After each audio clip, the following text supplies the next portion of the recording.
Good afternoon, everyone. Here are a few words from some of our sponsors and partners.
Today, I woke up below the surface,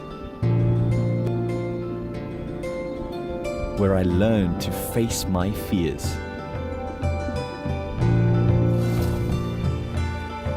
and go with the flow.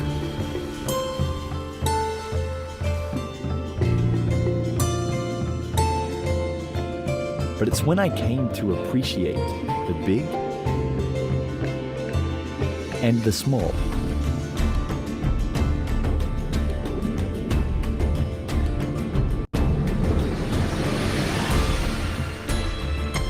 Made new friends from all over and could no longer hide my true colors, that I knew I'd emerged a local. Makalibay, no?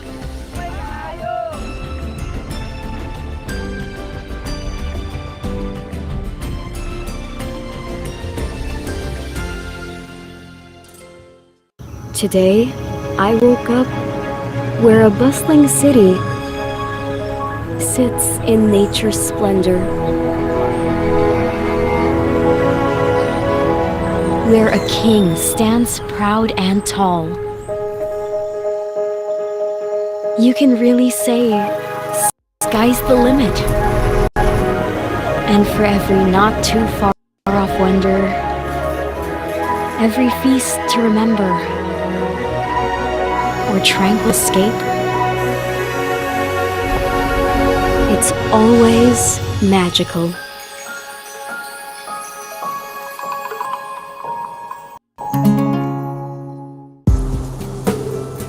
Once I woke up in a hidden place. Paradise unlike anything I had ever seen. And not the kind from fantasy, but one you could really sink your toes into.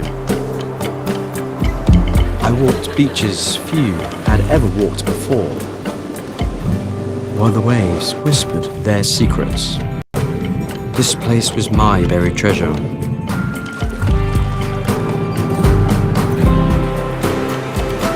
And even though I couldn't stay forever, the story of the islands never leaves me.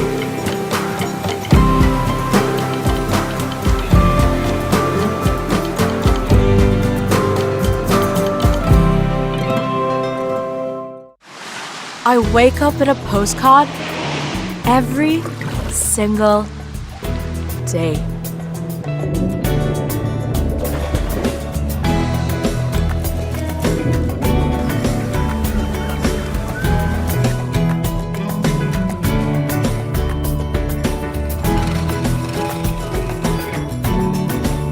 Each corner a love letter straight from Cloud9. Scribbled reminders to soak up the sun.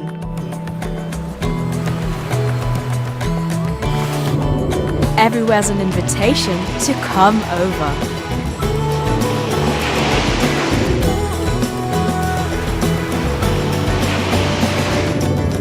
But it's the warmth I find nowhere else that makes me stay.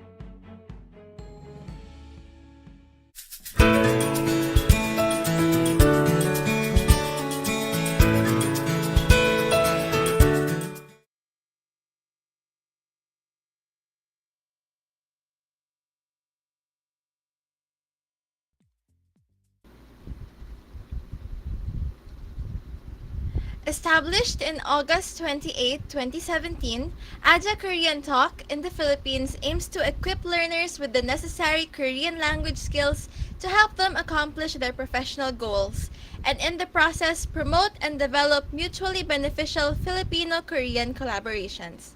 𝐴JA is a Korean word of support and encouragement. 𝐴JA Korean Talk in simple acronym stands for A. Acquire language skills, J. Join or connect, A. Achieve one's dreams. 𝐴JA Korean Talk offers a wide variety of Korean language courses ranging from regular basic Korean, intermediate, one-on-one tutorial to test of proficiency in Korean or topic-intensive review classes. 𝐴JA provides options that cater to every student's needs. Keep an eye out for sign-ups. Why study with 𝐴JA? Top-level education. 𝐴JA teaching is delivered by those who are actively involved in teaching Korean as a foreign language. Experience. 𝐴JA has produced a 100% passing rate in the Korean language proficiency exam. Networking. You will be exposed to conversations with Korean nationals and get a chance to participate in 𝐴JA cultural events. Competitive. You will have the opportunity to study in Korean universities. And scalability. You will be well placed to follow a variety of career paths. For more information, visit 𝐴JA's website at @ajakoreantalk.com or call us at 0945-857-7311 or email to admin@ajakoreantalk.com. Thank you. Welcome everyone to the second week of the Philippine-Korean Youth Forum 2022. This week is all about culture and tourism track. Before that, is everyone excited for today's keynote lectures? How are you guys and what are your feelings since we have reached the end of the week? Comment in the chat box what you look forward to for today's session and also share with us your plans for the weekend. For the second week, the keynote lectures are for the culture and tourism track. Are the delegates from this track already here in our session? Comment or give a reaction so that we could see that you are here. This session is also currently live on Facebook and on YouTube. Feel free to comment your questions in the comment section anytime during the lectures, and we will be answering those in the open forum later on. For everyone who is streaming this and would like to share it on our social media accounts, please use the hashtag PKYF2022, hashtag #UPArirang, and hashtag Bridging the Gaps. Also, don't forget to tag 𝑢pArirang in your posts. Before we begin, we would first like to thank our dear sponsors and partners. PKYF is presented by UP Arirang. It is co-organized together with UP Korea Research Center, Pinoy Scholars sa Korea, Association of Filipino Educators in Korea, Busan University of Foreign Studies, United Korean Community Association in the Philippines, and the Office of International Linkages Diliman. It is made possible by APOP, JK Network Services, DOHE Philippines, Hi Local, and the Philippine Embassy in Korea. In cooperation with Aja Korean Talk, Tourism Promotions Board Philippines, and In Korean Podcast. This event would also not be possible without our partners. Our major partners are the Lasallian Student Ambassadors, Blue Hanguk Society, and UP Debac. Our minor partners are Anyong PNU, Debac UPM, and UE International Studies Society. This event is promoted by the Korean Cultural Center in the Philippines, and also brought to you by Inquirer.net Inc. Pop. Thank you to all our sponsors and partners who made this event possible. Now, to officially start our keynote lecture, let us witness a special performance to energize us all. Started as a casual listener, this performer fell in love with the music of South Korea because of the Hallyu Wave. More specifically, K-bands like Day6 and Lucy captured his heart. With his basic Korean language skills and singing experience, ranging from bathrooms to karaoke booths, this performer aspires to sing heartwarming K-pop songs at the top of their lungs and share their message with other people. Let us give a warm applause to UP Arirang's very own Dean Custodio.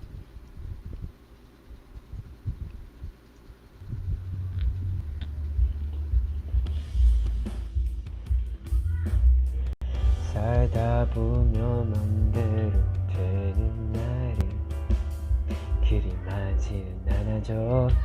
사실 안 그런 날이 많아져.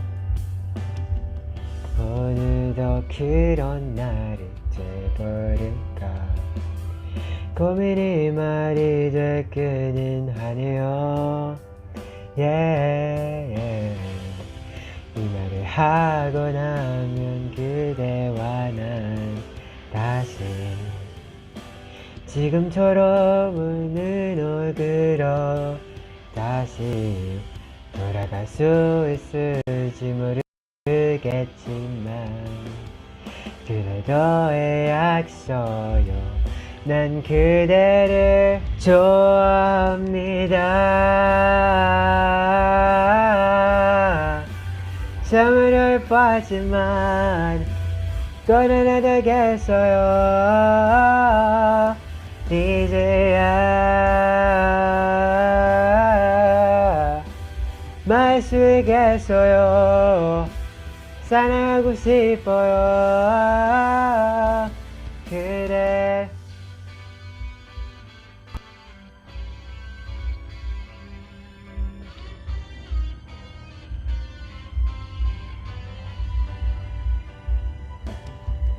흔들리고 있는 그대의 눈빛 내 맘을 흔들어 놓고 있네요.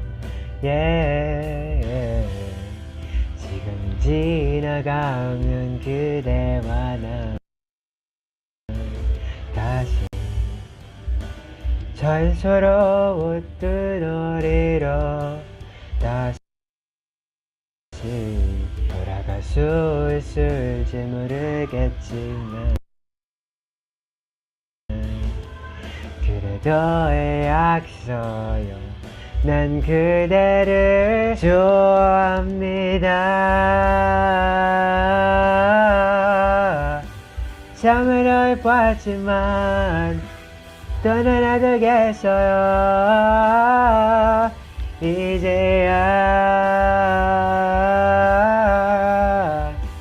말 수 있겠어요. 사랑하고 싶어요. 난 그댈 이렇게 생각해왔지만 만약 그대는 아니라면 그저 미안해랄 한마디만 해주면 돼요. I'll be fine. Yeah. 좋아합니다.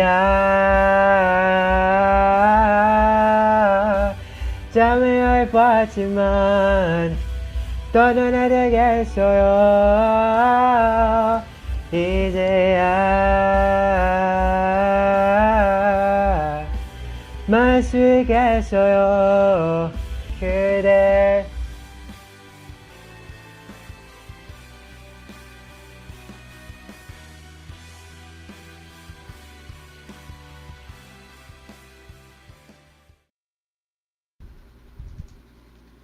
Wow, that was such an exciting performance. Thank you to our very own Dean for showcasing your singing ability this PKYF 2022. Before we move on, we'd like to thank Ma'am Arnelyn Torres for being with us today. And now, I am pretty sure that all of us are eager to start this keynote lecture. Without further ado, let us start with our first speaker. She is currently the coordinator of Lila Pilipina, the organization of Filipino comfort women. She studied AV Development Studies at UP Manila and took up a certificate program on development management at the Asian Institute of Management. She is a former political prisoner and briefly served as spokesperson of Kapayapaan, a broad national network of peace advocates upon her release in 2017. She continues with her peace advocacy to this day, but works full-time with Gabriela, the National Women's Alliance. She was also a fellow for fiction at 2 national writers' workshops in the country in the early 90s. To discuss the pursuit of justice for comfort women in South Korea and the Philippines, let us all welcome Miss Sharon Cabusao Silva.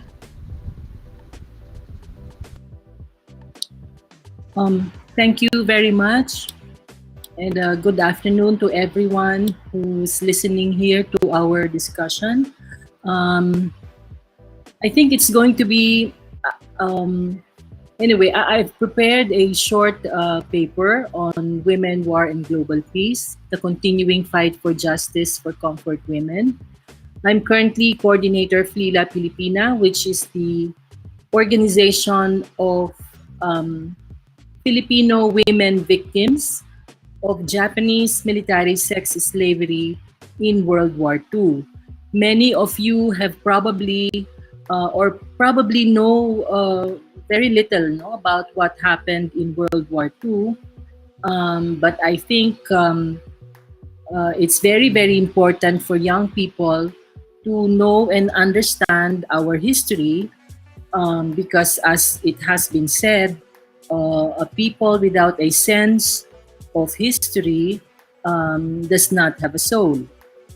So let me begin by the topic of the comfort women is actually a very complicated topic in the sense that it relates to some of the most important questions that the global community faces. No? And the question of global peace is one of the most discussed themes in the world. Yet it is also one of the most challenging to realize. It is the most desired and most urgent, but also one that is often misrepresented, relegated to the sidelines, or downright violated by expansionist governments. In World War II, it was Germany in Europe under Adolf Hitler and Japan under Emperor Hirohito in Asia, which led the Axis powers in attempting to conquer the world. Today, after 77 years, the US and China have risen as the 2 competing superpowers dominating significant parts of the world.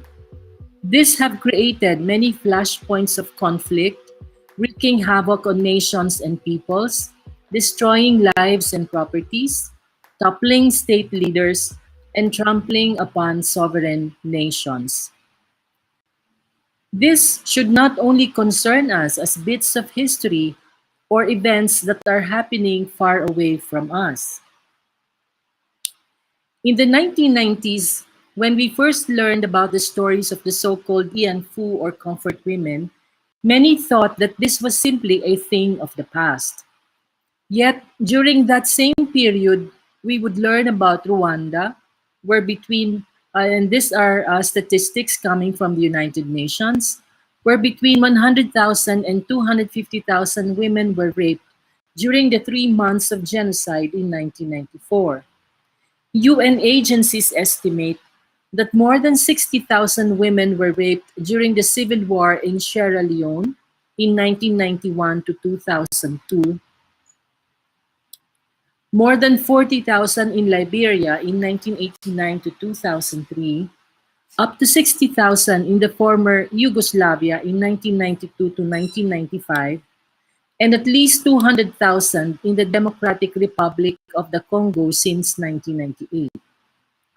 More recently, we heard about the mass rape of Rohingya girls by Burmese soldiers, and now reports of rape of Ukrainian women by Russian soldiers. We would learn that where militarism holds sway, or where wars of aggression happen, sexual violence against women becomes a tool of subjugation. Rape becomes an instrument of war.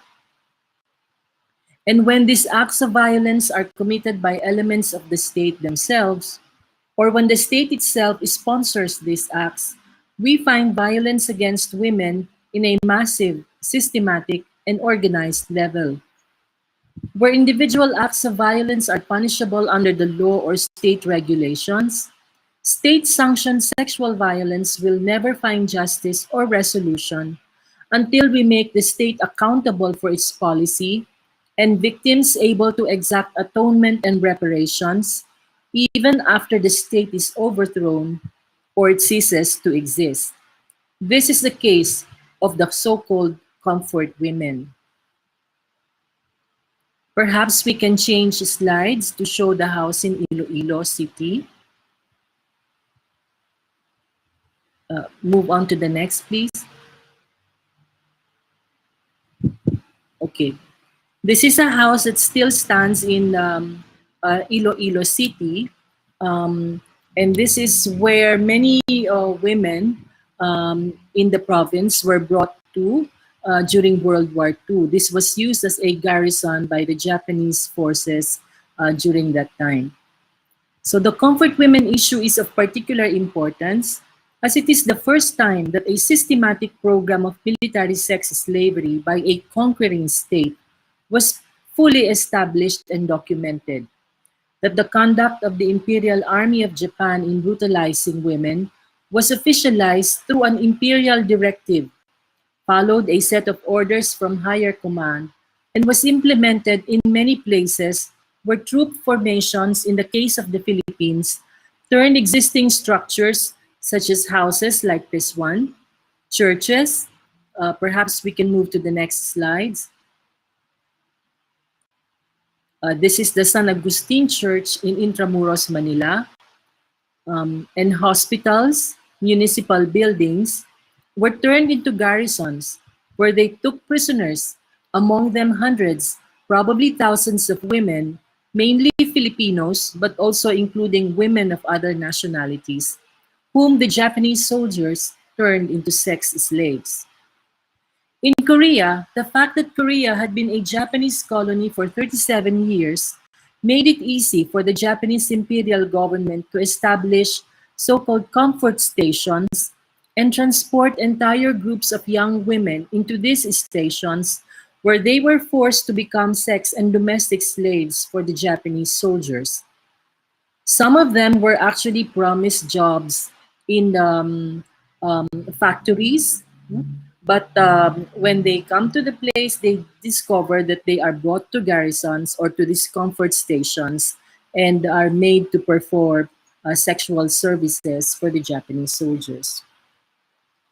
Apparently, this was a decision reached by the Japanese government after the Nanking Massacre, which happened in which thousands of Chinese women were brutally raped and killed by the invading Japanese soldiers.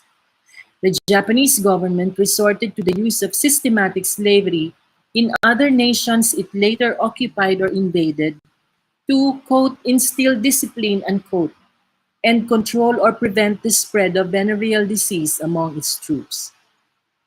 The first time we came to know about Filipino comfort women was on March 10, 1992. Many of you have not been born yet at the time, when a news article in the Philippine Daily Inquirer reported a document unearthed from the Japanese war archives. It was about a medical report dated March 19, 1942, containing the partial names of several Filipino women being examined for sexually transmitted disease to prevent its spread among Japanese soldiers. It contained as well a sketch of a quote, comfort house unquote, in Iloilo City, Central Philippines. That report became the basis for an open call made by the Gabriela-led Task Force of Filipino Comfort Women for victims to come forward. The Japanese occupation of the Philippine Islands was brief and challenged fiercely by a largely Filipino resistance movement then gaining national character. In some cases, comfort women were among those freed by guerrilla raids on Japanese garrisons. It is difficult to estimate the number of women victims because many were reportedly killed a day or two after being taken by soldiers of the Japanese Imperial Army. Many documents were also lost to the heavy ground and aerial bombings experienced by Manila in the hands of both the Japanese Army and the US. Known as the Battle of Manila, it was one of the fiercest battles that ever happened outside of Europe during World War II and is estimated to have killed at least 1 million people in the city.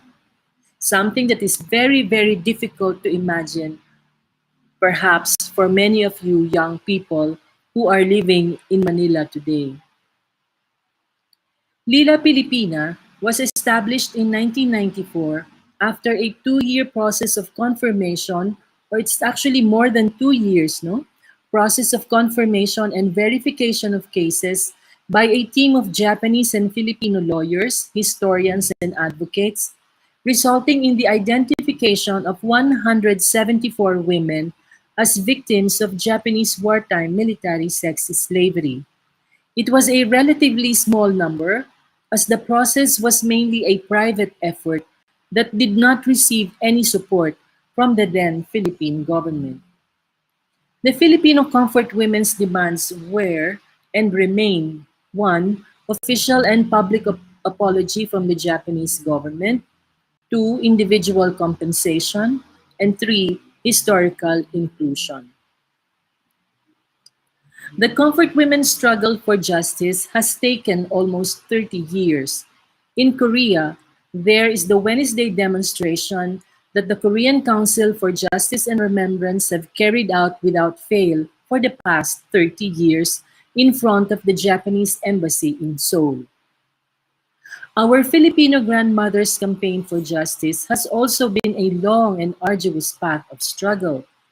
Our grandmothers have taken to the streets to court battles in Japan, the Philippines, even to various bodies under the United Nations.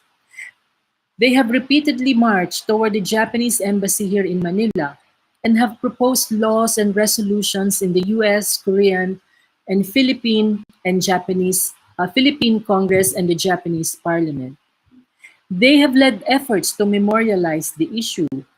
In Korea, around 40 statues honoring comfort women have been established, and several more have been established outside the country by supporters of the Korean comfort women movement. The effort of erecting memorials has been more difficult in the Philippines, as Japanese official development assistance has become a favorable leverage for the Japanese government to interfere in how Filipinos learn about or remember Japan's wartime atrocities. In December 2017, Lila Pilipina and other organizations of World War II victims' descendants installed a comfort woman statue on Rojas Boulevard in Manila near the Japanese embassy. So that is the comfort woman statue that was set up, and it is said that it is one of the most beautiful comfort women statues in the world.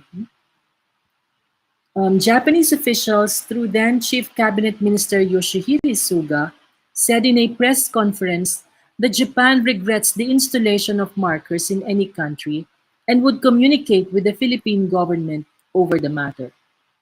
And true enough, the statue was removed by the Philippine government only 3 months later, in April 2018, a week before the Asian Development Bank Summit was to be held in Manila.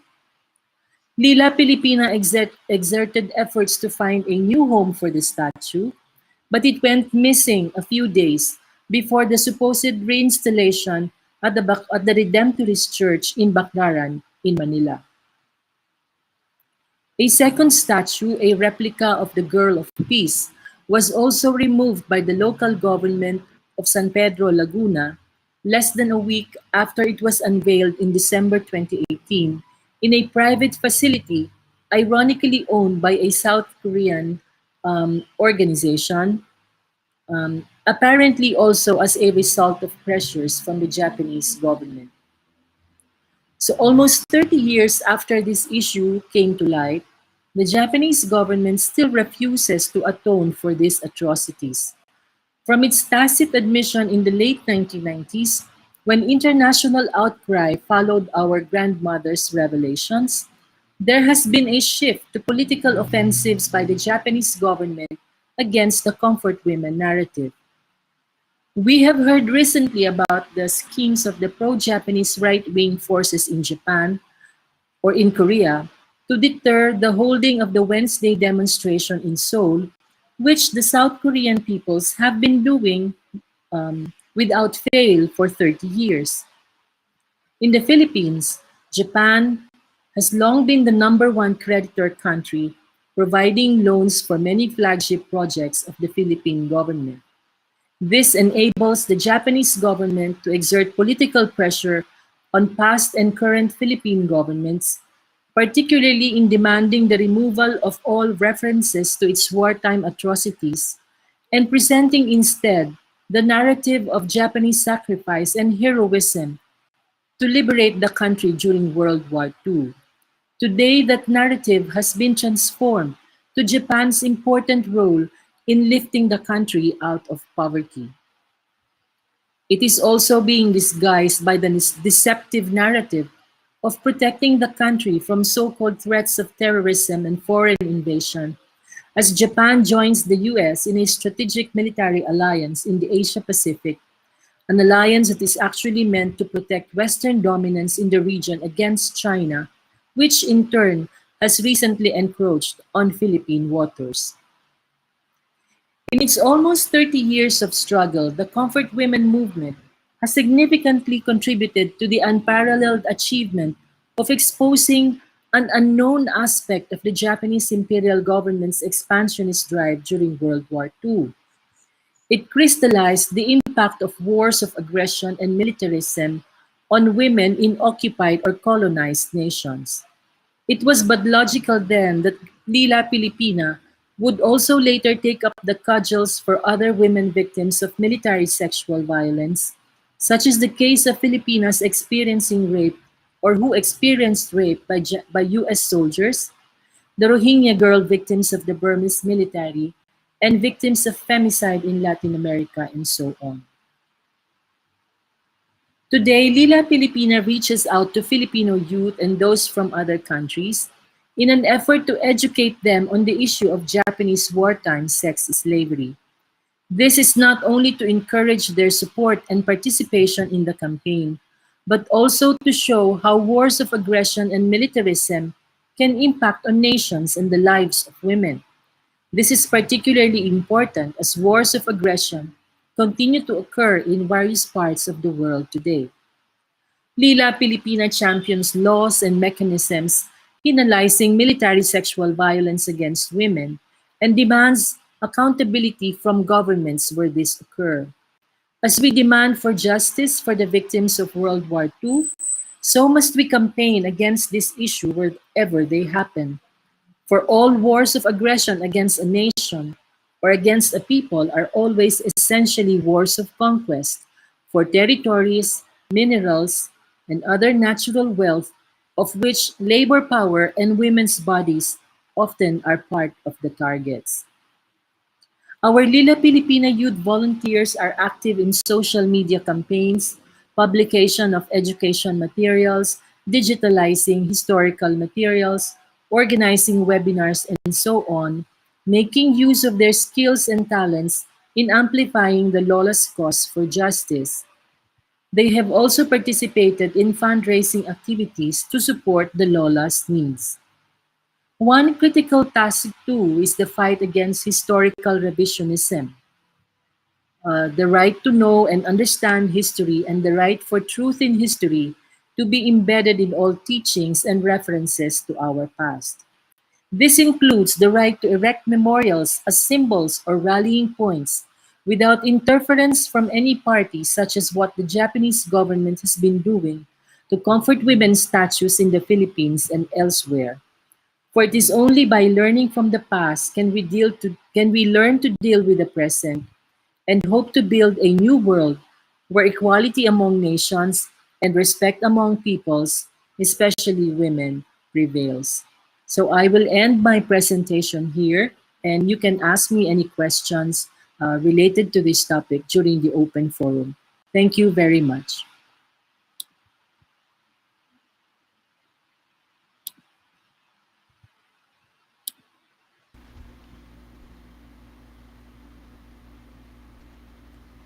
Thank you so much, Ma'am Sharon, for your insightful lecture about the pursuit of justice for comfort women in South Korea and the Philippines. For our delegates and for our viewers, if you have any questions, you may drop them at the comment section below and have them answered during the open forum later. Before we move on, we would like to take this opportunity to promote the book Yearning for Home While I Am at Home by A-Pop. It is still at 40% off while in pre-order until May 5 on their website, apopbooks.com. This is the last week that you guys could avail the pre-order discount, so grab it while you can. For an additional 7.5% off, don't forget to use the code 𝐿PARIRANG. Meanwhile, the books 1 and 2 of True Beauty are still available on their website as well as Shopee and Lazada stores.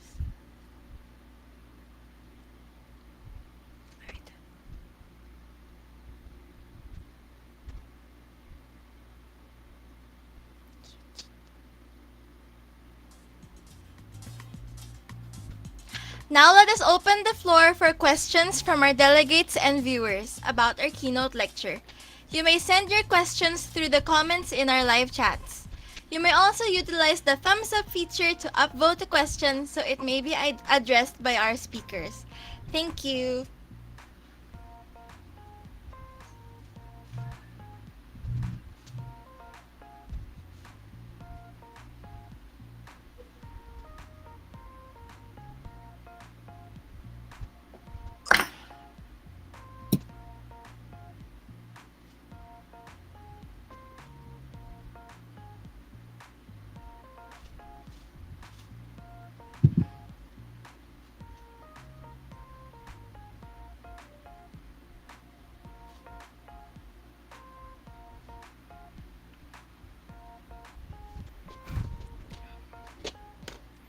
So hello po ma'am, how are you?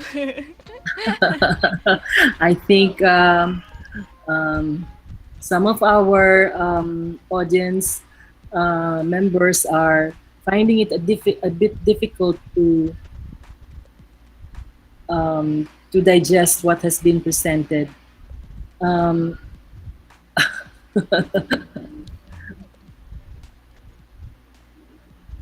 Actually, one of the questions that is often asked is, where does the term or the phrase comfort women come from?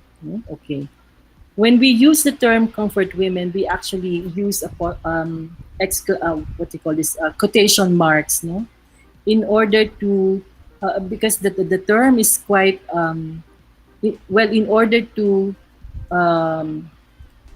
express our opposition to the use of the term comfort. But historically, the Japanese soldiers experiencing the difficulties of war in a foreign country such as the Philippines were provided what the Japanese imperial government called um, comfort supplies. So these were food, toiletries, etc. And these were supposed to sort of um, provide some happiness to the Japanese soldiers. But as many of them were far away from home, the Japanese imperial government thought it better to provide women, to the Japanese soldiers in order for the purpose of sexual release. At first, actually, there were women who were recruited or hired through local brothel keepers to provide these services to the Japanese soldiers. But as the war became more and more brutal, and more intense and difficult, many Filipino women fell victim, were abducted, and were forced by the Japanese imperial soldiers and taken to garrisons, where they were turned into not only as sex slaves, but were also forced to provide domestic labor for the Japanese Imperial Army or members of the Imperial Army. So what they would often describe in their stories would be the Japanese soldiers using them at night, or raping them at night. But in the morning, they have to get up and wash the laundry and clean the garrisons and cook food for the Japanese soldiers. Some of the women were not taken to garrisons, but they were taken along as the Japanese soldiers moved from one place to another. And they were also made to serve both as sex slaves and as domestic slaves. Okay, this is a story that you might say, it happened in the past. It's already a thing of the past. And it's not something that can happen again.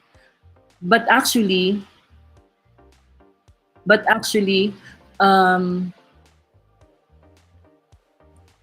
where wars happen, where a foreign power invades another country, or where militarist governments reign, we find these many instances of sexual violence happening to women.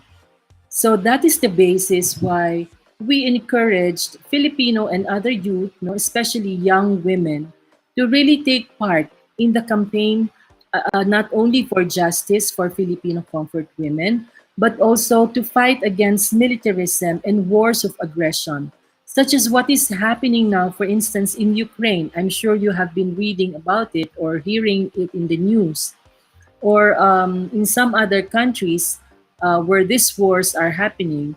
I think it's very important that you involve yourself in the campaign against these things, these issues, and also that you become active in campaigns to oppose foreign intervention in our own country, such as what is happening now in the case both of China and the US, with China occupying our territorial waters and the US occupying some of our land and military facilities. So this is actually a very difficult and serious question. I wish I could lighten the topic for you young people, but I think it's a very serious topic, and I hope you will find more time to read about it after this discussion. Thank you for that, ma'am. With regards to what you said about the involvement of people when it comes to these issues, here is a question from Lady Peñamora. It's kind of sad that we don't talk about comfort women enough. History seeming to be erased. Are there any new steps the government is planning in order to help these women? We're going to have our elections in May next month, or this month, or next month. Okay. Last March 23, we sent invitations and solicited statements of support from candidates, from the presidential and senatorial candidates in these coming elections. And it was only Madame Leni Robredo who sent a statement saying that she will support all efforts to preserve history, especially the issue of comfort women, but that she will also be um, I forgot the exact statement, but that she will also be considering international relations, no, or the Philippine diplomatic relations, or the Philippine relations with the international community. I suppose that means that she will try to strike a balance between taking up the issue of the comfort women and preserving the financial and diplomatic relations we have with Japan.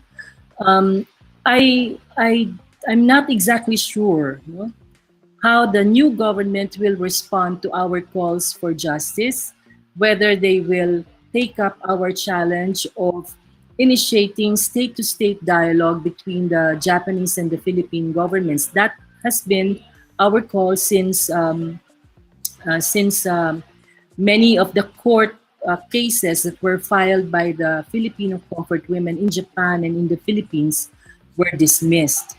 That is our only hope right now is really for a Philippine government to stand up to defend the dignity and honor of our Filipino women and to correct a historical injustice that was done against our nation. Here's the next question.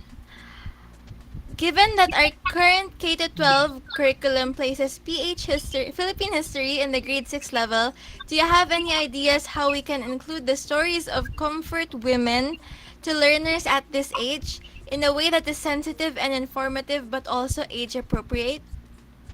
Okay.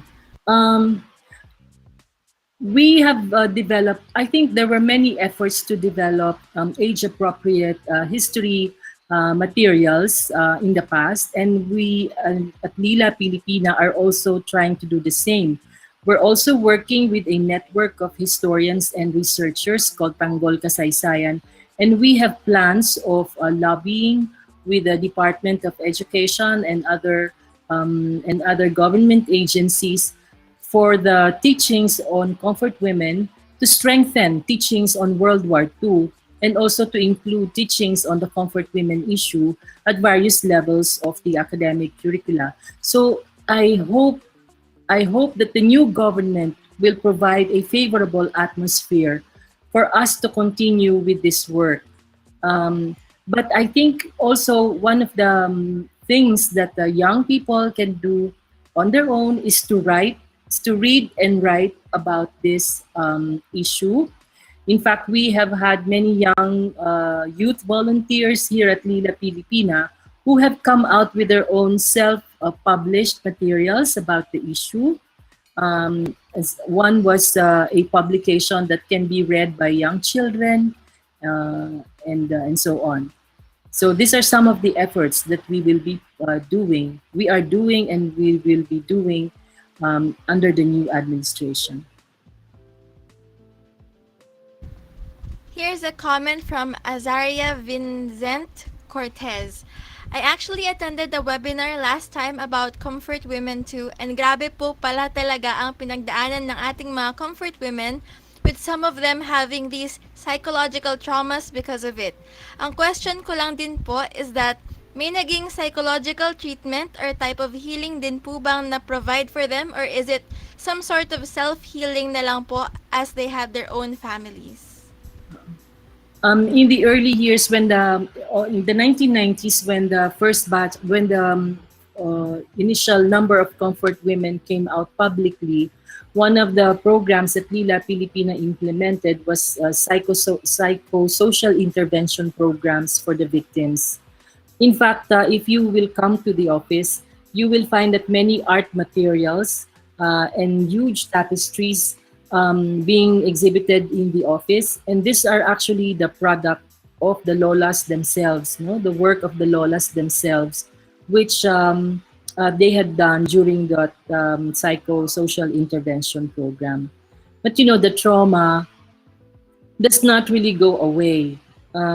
It will be with them, and in fact, it also takes on what we call an intergenerational character, in the sense that many of the descendants, at least the second line descendants and the third, no, will most probably inherit the poverty that their mother or grandmother experienced. As you know, war interrupted or disrupted the lives of Filipinos and the development of our nation. So many of those who survived the war were not able, and this is especially true of comfort women, no? They were not able to study, to continue with their studies. They were not therefore able to enter formal employment. Many of them never got to travel because um, they did not have both the courage and also the money and you know, and the papers also in some cases. So many of them remained in poverty, and this is the poverty that their second line descendants inherited, many of them. So it's really a lifetime um, trauma that many of the women will carry. So pray that it, you know, when you speak to our lolas, they would normally say that they really do not want another war to happen anywhere, because they do not want young women to experience what they went through. They have a slogan that they usually express, no, when they talk to the public, in which is there should never be another generation of comfort women.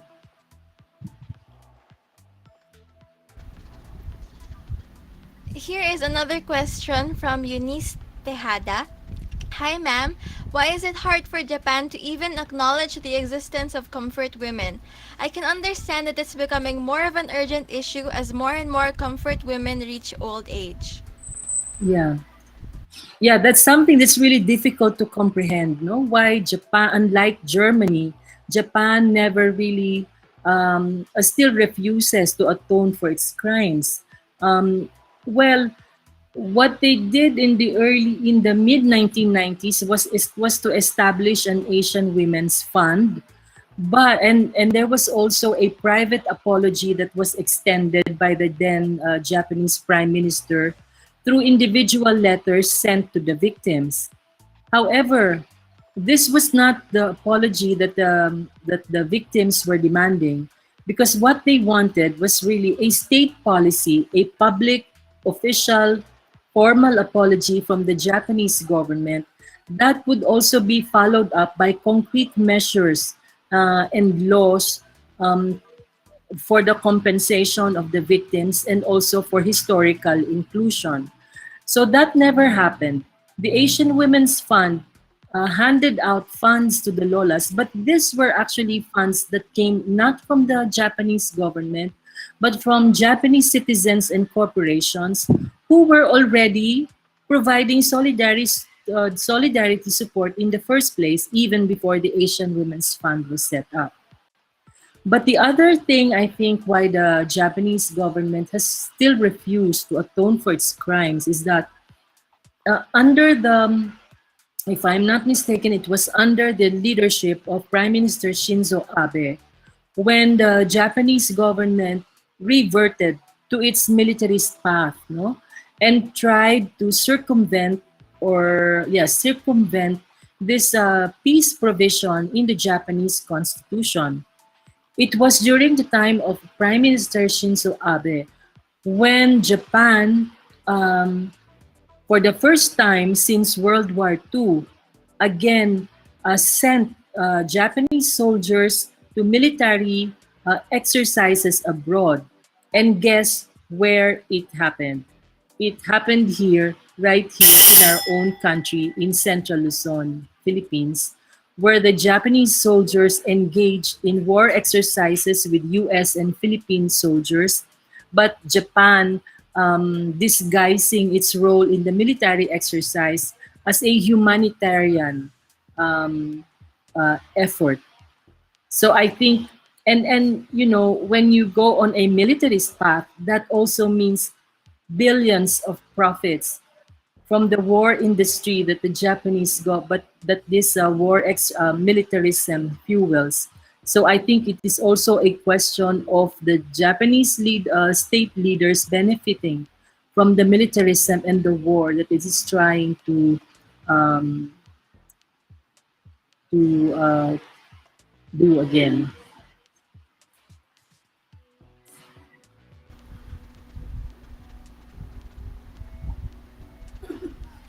Here's another question from 𝐒𝐨𝐫𝐿𝐵𝐿 Good afternoon. The issue about Japanese sex slavery is one of the unsolved matter which is still a part of the World War II. As we are demanding for justice and compensation, what are the specific demands of the victims so that we can put an end and give to them the justice that they deserve? As I mentioned in my presentation earlier, the first is the formal and public official apology from Japan. That should also entail implementing concrete measures and laws for the benefit of the victims and ensuring that such victimization will never happen again. The second is also official compensation, official individual compensation to the victims. You know, the war reparations that the Japanese government paid to the Philippines after World War II was not really compensation for the individual victims.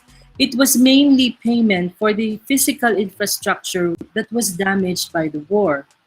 The comfort women issue was not yet known at the time that the reparations were made.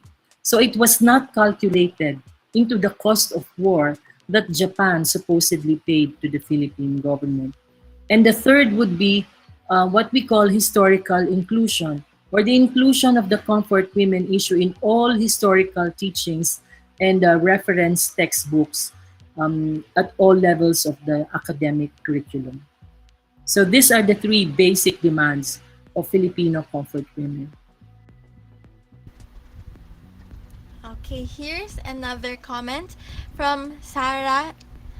Hi, Ma'am Sharon. An opportunity to promote na rin. As our delegates are also from the youth sector, can we ask if Lila Pilipina is still accepting youth volunteers, and if possible, how can we join in? Thank you. Thank you very much, Miss Sarah. Thank you very much for providing us an opportunity to call on the youth to volunteer for Lila. Yes, we have a Facebook page. You can message us there if you want to do volunteer work for Lila Pilipina. And it's very much a big help. Because you know, Lila Pilipina runs on volunteer labor. It is a small office. We do not have much funds, but we are able to do a lot of things because many young people and descendants also of the victims come to volunteer at our office. So I hope you will join us. Just message us on Facebook.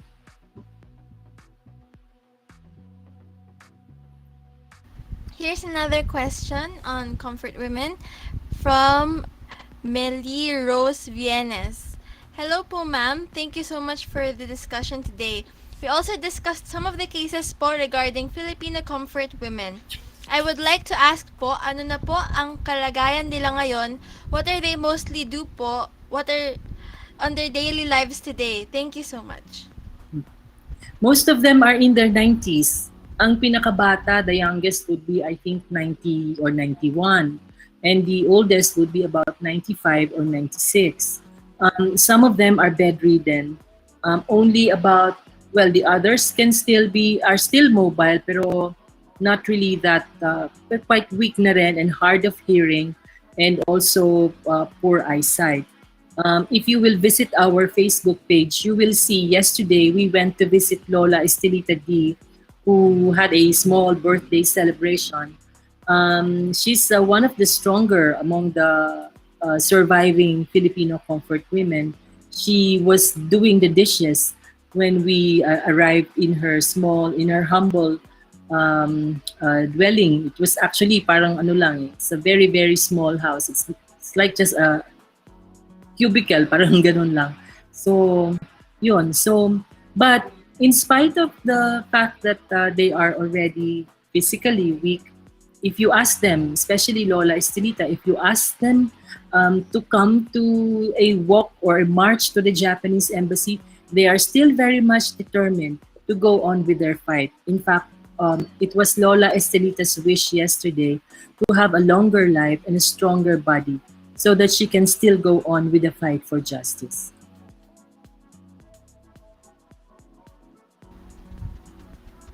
Here's another comment from Travis Argayosa. Good afternoon, ma'am. Recently, there have been efforts in the arts to educate the Filipino public about comfort women, notably Dulaang UP's Nana Rosa play. Do you see or feel an impact of those works in the fight for justice? Yes, very much needed. Nana Rosa was one excellent play that provided or highlighted the issue of Filipino comfort women. It's just a pity that the pandemic struck. Otherwise, I think it would have been staged at the Cultural Center of the Philippines, and that would bring the issue of Filipino comfort women to a bigger, broader audience. But we do really need works of art, to promote the cause of Filipino comfort women for justice and all other victims of sexual violence or military sexual violence.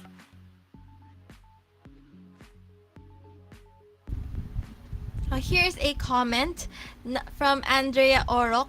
Not a question, but I just want to express the trauma of the comfort women cannot be compensated with money. It's saddening that their experience is continuously denied or avoided by the Japanese government. This happened in the past, but history is not here for us to forget, but for us to constantly learn from. What are your thoughts on this po, ma'am? That's true. But also on the practical side of it, many of at least in the case of the Philippines, so in the case of Korea, kasi it's not really much a question of yung compensation. Korea is an industrial country. It's difficult to compare the situation of the Korean women victims to the Filipino women victims. We are a poor country, and many of the Filipino comfort women never really escaped from poverty. So it's also very important that they are provided financial and material compensation in order to respond to their basic needs. But yes, I agree. No amount of money can compensate for what Japan did to them and to the nation. But they would be very, very happy if many young people will join the fight to oppose all wars of intervention, to oppose militarism where it happens.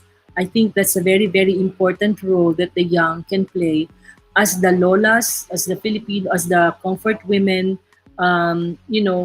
Many of them will eventually pass away. Even the advocates have actually grown, like me, have actually grown old. And we don't know, we would like to make sure that this campaign for justice really comes to a final resolution, no? But we don't know when that will happen. I'm not losing hope. I think even if beyond our lifetimes, as long as we are able to really document this whole issue very well and we are able to educate many young people, I think there will always be hope that a final resolution to this issue will be achieved. Here's our last question. Hi, Ma'am Sharon. Numerous films or documentaries cover comfort women's struggles and experiences, like the Korean movie I Can Speak and the documentary Within Every Woman. How do you think that films like these impact and contribute to the fight for justice for comfort women? It is our dream here in the Philippines actually to also come up with a film that can be shown commercially about the issue of Filipino comfort women. There was an effort in the early 2000s, I think, to have the life story of Maria Rosa Henson, the first Filipino comfort woman to come forward, to have it filmed. Unfortunately, I think it didn't push through. But that is in our among the things that we are really trying to work on. So let's see, let's hope that maybe in the next few years, we will also be coming out with our own film about Filipino comfort women. Okay, thank you, Boo Ma'am, and thank you everyone for your questions. Unfortunately, that is all the time we have for our open forum with Ma'am Sharon. We apologize to those questions that we weren't able to ask our speakers due to the time restrictions. If the delegates have any more questions that you would like to ask, you may send it to us so that we can relay it to the speakers. We will now move on to our second keynote speaker for today's lecture for the Culture and Tourism track. He is an assistant professor at the History Department of the University of Asia and the Pacific.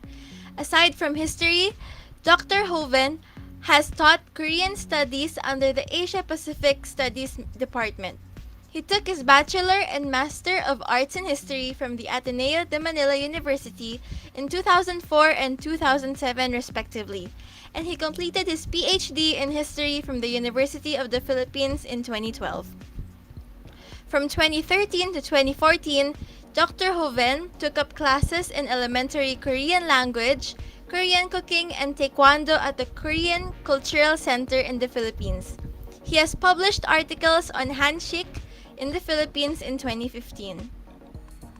From 2014 to 2015, he participated as a researcher in the Academy of Korean Studies Overseas Korean Studies Incubation Program for UANP. In 2015, he joined the World Association for Hallyu Studies, or WAHS, and in 2018, he was appointed as one of the regional presidents. In 2020, he served as a member of the WAHS Board of Directors. Since 2018, he has been serving as a caretaker of the Korean Studies program in UANP. To discuss the popularity of Korean food and cuisine in the Philippines, let us give a warm applause to Dr. Arnel Hoven.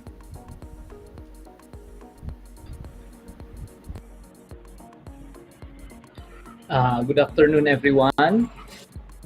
Uh, Before I begin, let me just bridge a little bit and maybe we can have a bit of a breather. Mabigat yung topic ni Ma'am Sara, no?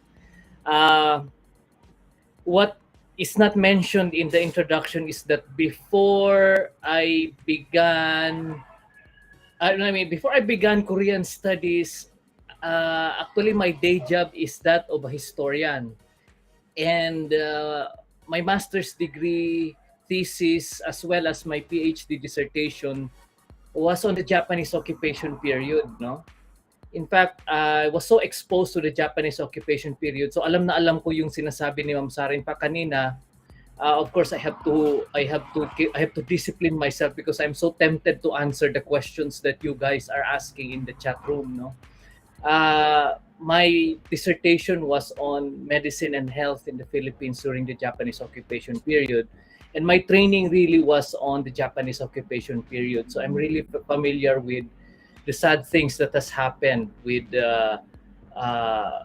especially the issue of sad things that happened during the occupation period.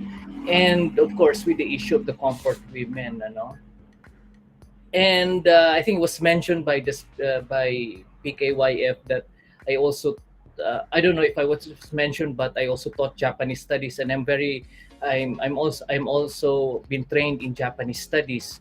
So this is one of the really difficult questions to answer when it comes to Japanese politics and international relations. Why the Japanese would not want to apologize for the atrocities that happened in World War II when Germany already did a long time ago, no?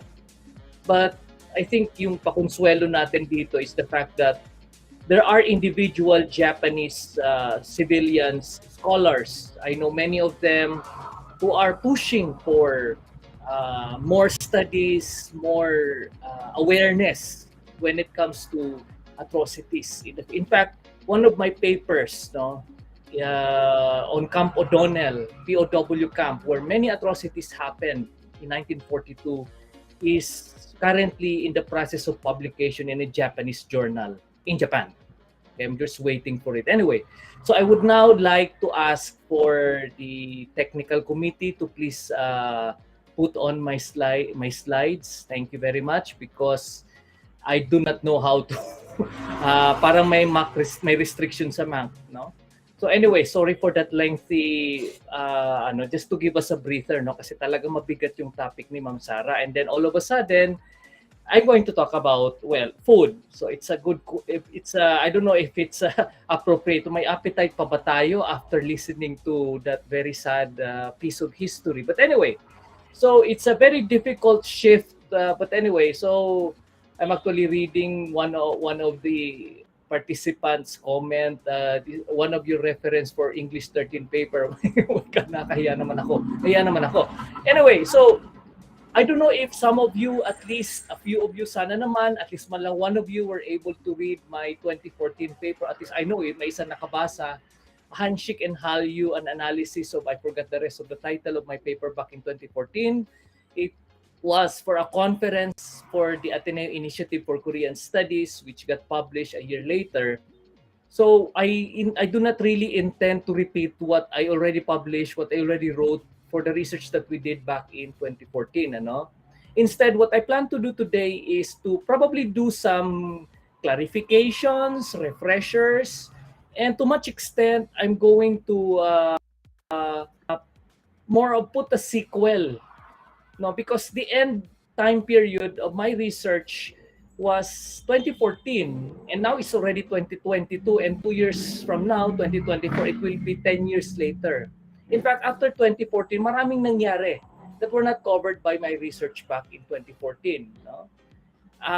Let me go first to the conceptual theoretical framework of this topic that PKYF asked me to talk about. Next slide, please. Next slide, please. Ayan. So we're just waiting a little bit now. Okay. So I will not go through each of the 4 boxes, no? But I hope you can read it from your own screen in your respective computers or laptops, no? But I'm working with 4 concepts or 4 concepts within the context of food anthropology. Now, I don't know if you have heard of anthropology of food. I'm sure you did, no? The idea here is that this is not one of the traditional branches of anthropology.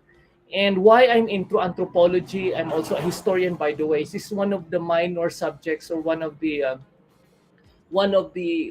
many we were tawag niyan cognate electives when I was doing graduate school in the University of the Philippines. And anthropology covers so many things. And food is one of those topics that need to be studied in depth as regards to how to understand particularly human behavior. And if you're wondering, human behavior, hindi pa dapat psychology yon? Actually, yes and yes. Because the idea of anthropology is that it's not exactly restrictive or constricted towards ancient, prehistoric populations, no?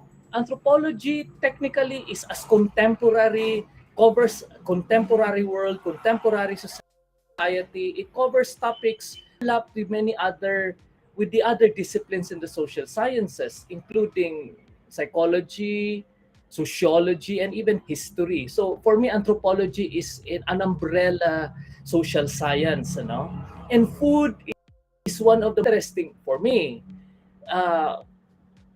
to be approached or to be studied by anthropology, because the bottom line is that it provides for us an understanding of what is happening to the culture and society of a particular people. I mean, in this case, of course, we're talking, PKYF has asked me to talk about Korean food, popularity of Korean food in the Philippines, no? And as a limitation for this particular discussion, I'm not going to talk about Filipino food. It's a given that we have Filipino food. There's nothing to worry about when it comes to Filipino food. And what I plan to do is to take a look at the popularity of Korean food into our culture. Okay, and that's exactly one of the things that I took that we did when we did the study back in 2014. So societies and cultures are never static. What I'm trying to say is that yes, our Filipino food should not be, kasi I don't know if some of you, maybe at least one of you may be wondering, is Filipino food, at least, sometime in the past or somewhere in the of your consciousness, is Filipino food threatened by Korean food? My answer to that, not by a long shot. Okay? However, it might interest you that Filipino food itself is an intersection of many different influences. And you might think, baka definitely Spanish. Yes, Spanish. But there's also Southeast Asian, there's also Chinese, and there's also Indian and Arabic, and these are definitely pre-colonial influences that amalgamated into pre-Hispanic food culture amongst our ancestors. Then here comes different influences later on. Of course, Hispanic influence. During the American colonial period, there's Western influence that came along. And yes, I did a study, and I need to rework my paper on food during the Japanese occupation period. And the answer is no. There is no Japanese influence to Filipino cuisine during the occupation period. But the occupation period created an impact to Filipino food culture. Okay, I'm not going to that. That's not our discussion for today. So, now fast forward to the year 2000 and the first 2 decades of the current century, we now have the entry of Korean cuisine into our food culture. So this is what I've been trying to study, what we have been trying to address since the 2010s, and it's now 2012. Next slide, please.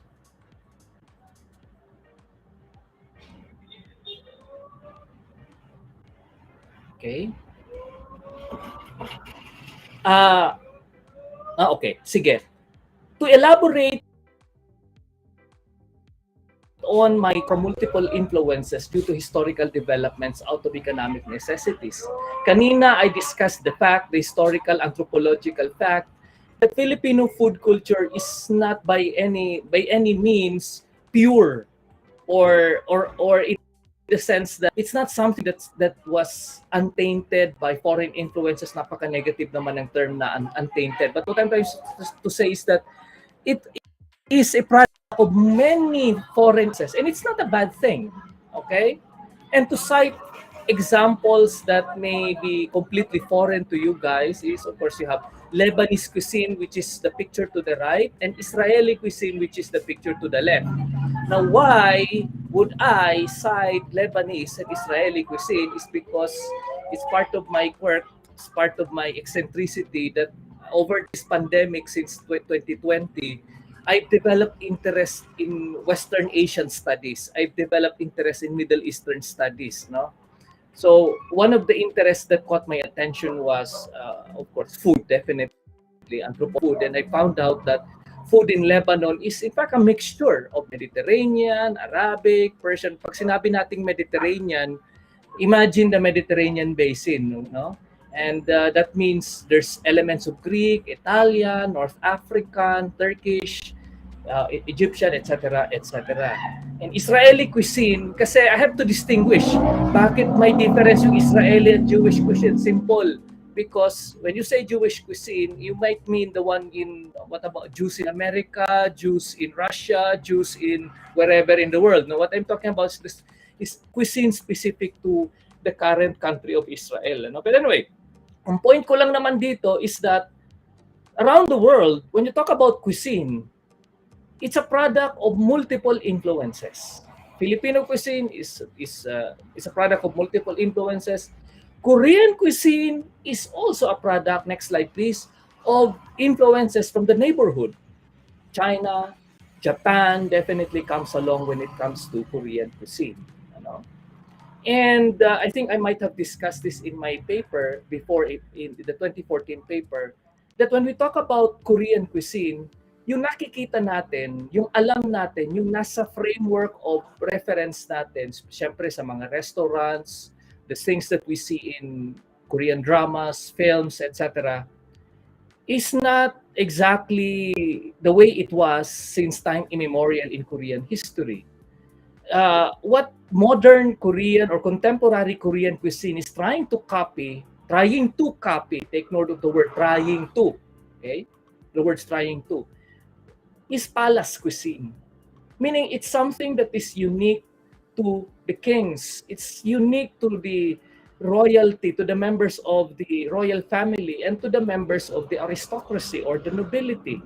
It's not something that you would expect to encounter in a middle class household, or let alone a peasant household. Okay?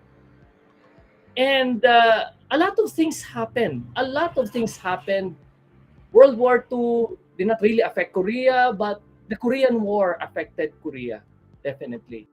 Most definitely of Korea. No? So that what I'm trying to say here is that it's actually, it feels artificial, but it also is historical. Now, when we talk about Korean cuisine, when we talk about Korean food, it is not something that is historically mediated, na talagang ganun na talaga from the very beginning, na each and every Korean since what dynasty in the past, yun na talaga kinakain nila. Medyo hindi. Okay? Because, number one, there's a difference, a vast difference between what is being served, what is prepared, what is being cooked, what is being eaten in a palace household, in contrast to what is being, all those words, in a peasant's house. Magkaibang magkaiba.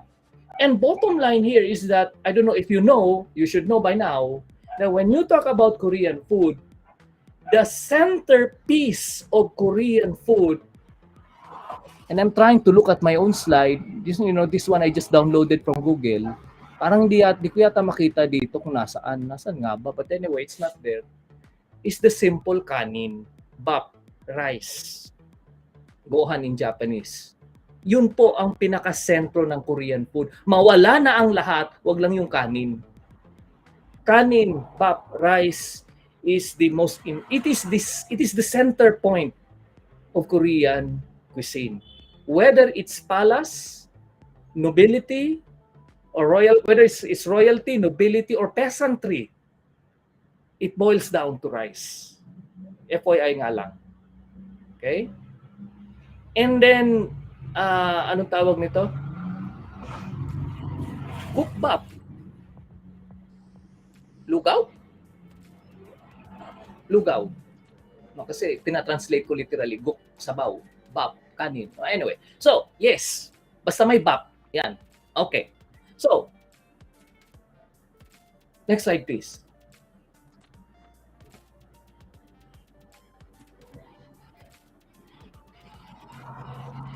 Okay, fast forward to the early 2000s when we see the gradual entry of Koreans into the Philippines. No? I'm not saying there were no Koreans in the Philippines before the year 2000. Marami naman. However, let me point out, bago kayo mag-violent reaction to my first bullet point, that the Filipino imagination of East Asia prior to the year 2000 is very limited to China or Japan. And I'm one of the examples of those who had zero knowledge when it came to Korean culture. Hindi naman zero, more like 0.00 something percent knowledge, no? When prior to the advent of Korean drama, prior to the advent of K-pop, no? And you may think, hindi ba sir meron tayong pep talk, nandun pa kasi Ramos noon, we sent soldiers to the Korean War. Yes, we did. Except that it wasn't exactly a big thing in the Philippines back in 1950, 51, 52, 53. And then by the time we returned, and then nothing happened. Nothing else happened. People forgot about Korea altogether. It remained into obscurity after the concept of Korean culture, the very knowledge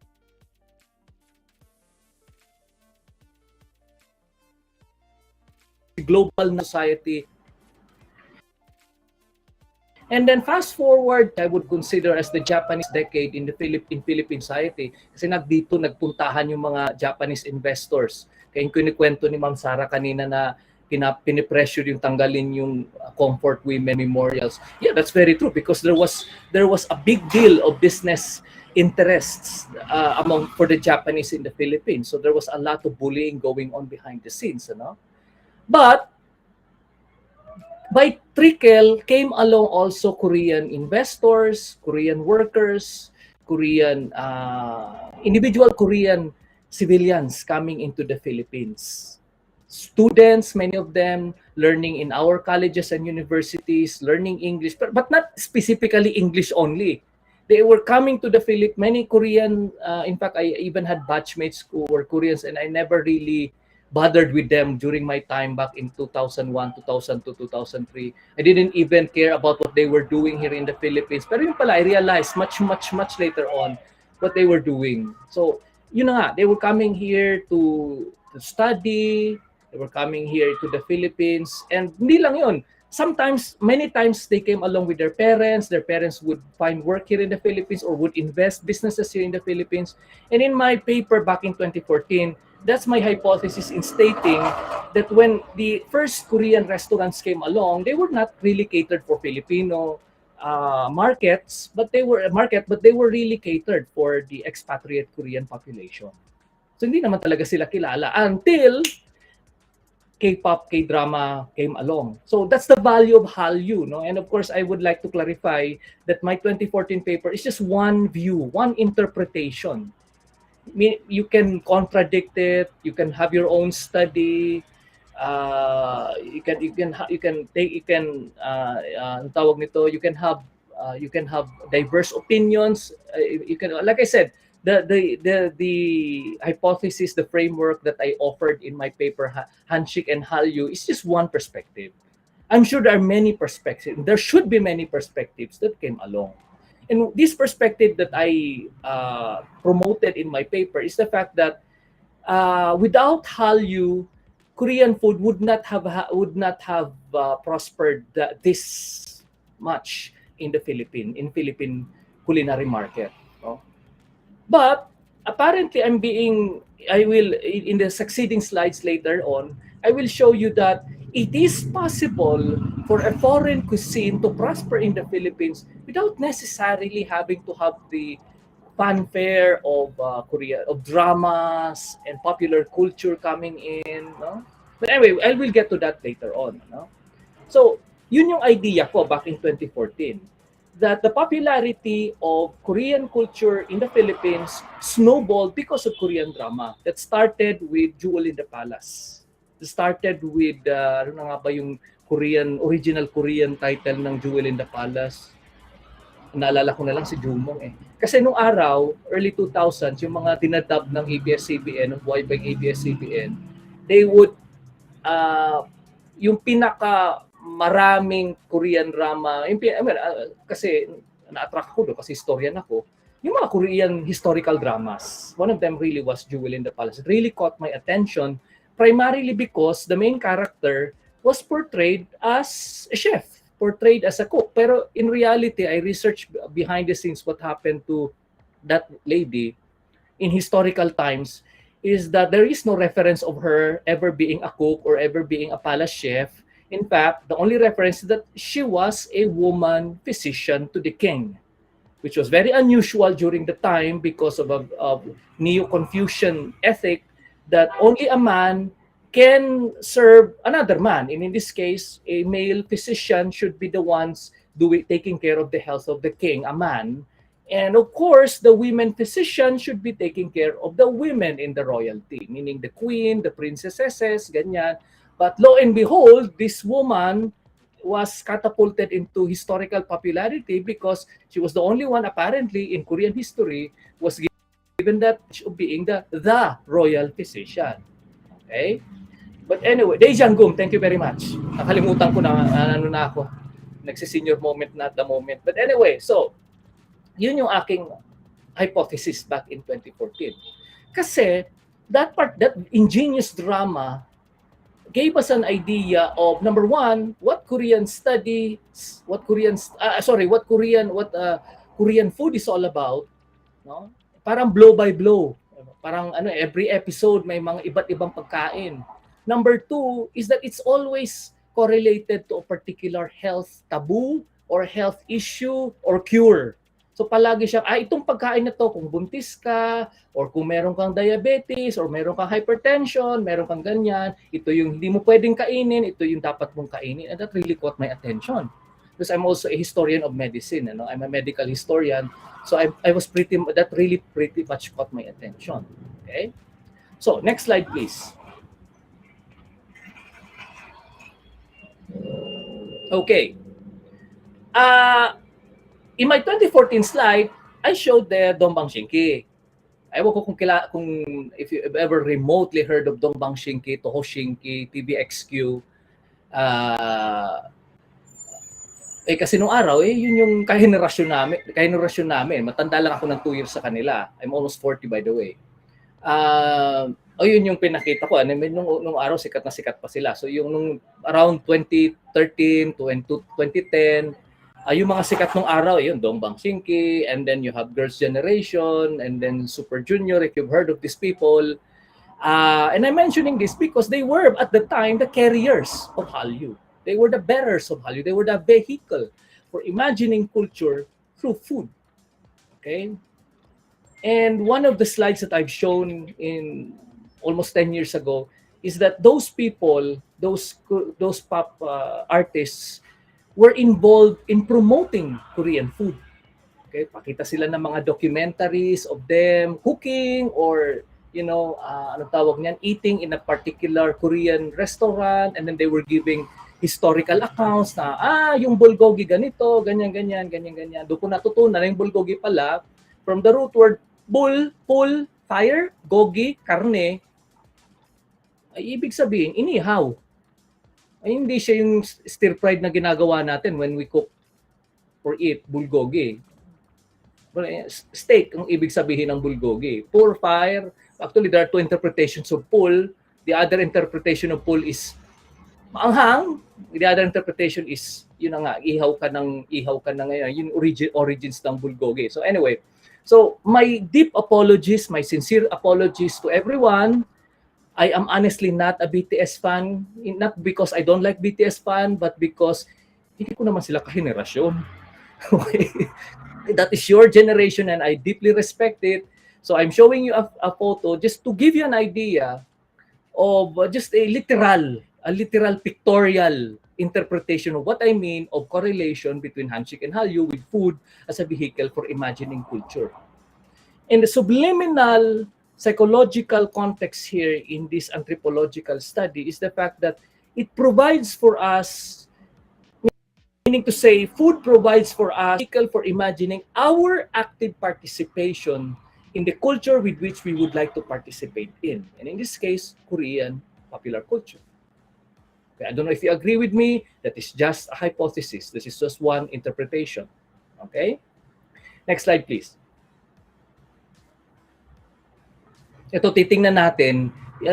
Tingin tayo sa phenomenology or interpretivism. Okay, these are the frameworks that I've been using back in when nung nagtuturo pa nung araw si Dr. Michael Tan, used to be professor of anthropology in UP, KSSP, and then he became dean, and then naging chancellor, I forgot. Anyway, so in the early 2000s, naging iconic. Hindi lang early 2000s, all the way to early 2010s pa nga eh. Naging iconic yung kimchi. And the name kimchi, in fact, became nicknames of Filipinas. When I have had students whose name is kimchi, and even I was wondering, ano ka bang kimchi? And then when we took a look, wala pang Google kasi nung araw eh. So, well, eventually found out, yun pala yung kimchi, maanghang. And then some of my former students were saying, and they're now my colleagues, by the way, in our university, Sir, ayoko ng kimchi, ayoko ng maanghang. Ay, pasensyahan tayo, Bicolano ako, gusto ko maanghang. Nagustuhan ko yung kimchi. So, anyway, I'm trying to point out that when Filipinos think back in hindi lang early 2000s, but early 2010s as well, of how would you represent Korean cuisine, it would be kimchi. Kasi nga naman, ayoko nang balikan yung previous slide, pero kung napansin nyo yung previous slide, what would represent Japanese cuisine would be sushi. But of course, everybody knows sushi is not the end-all and be-all of Japanese cuisine. Okay? So, early 2000s. Okay, kimchi. So may mga pang-agam-agam kasi hindi naman lahat ng Pilipino ka-appreciate ng maanghang. Okay? Ako sanay ako kasi Bicolano ako. Bicol Express kami. Okay? Next slide please.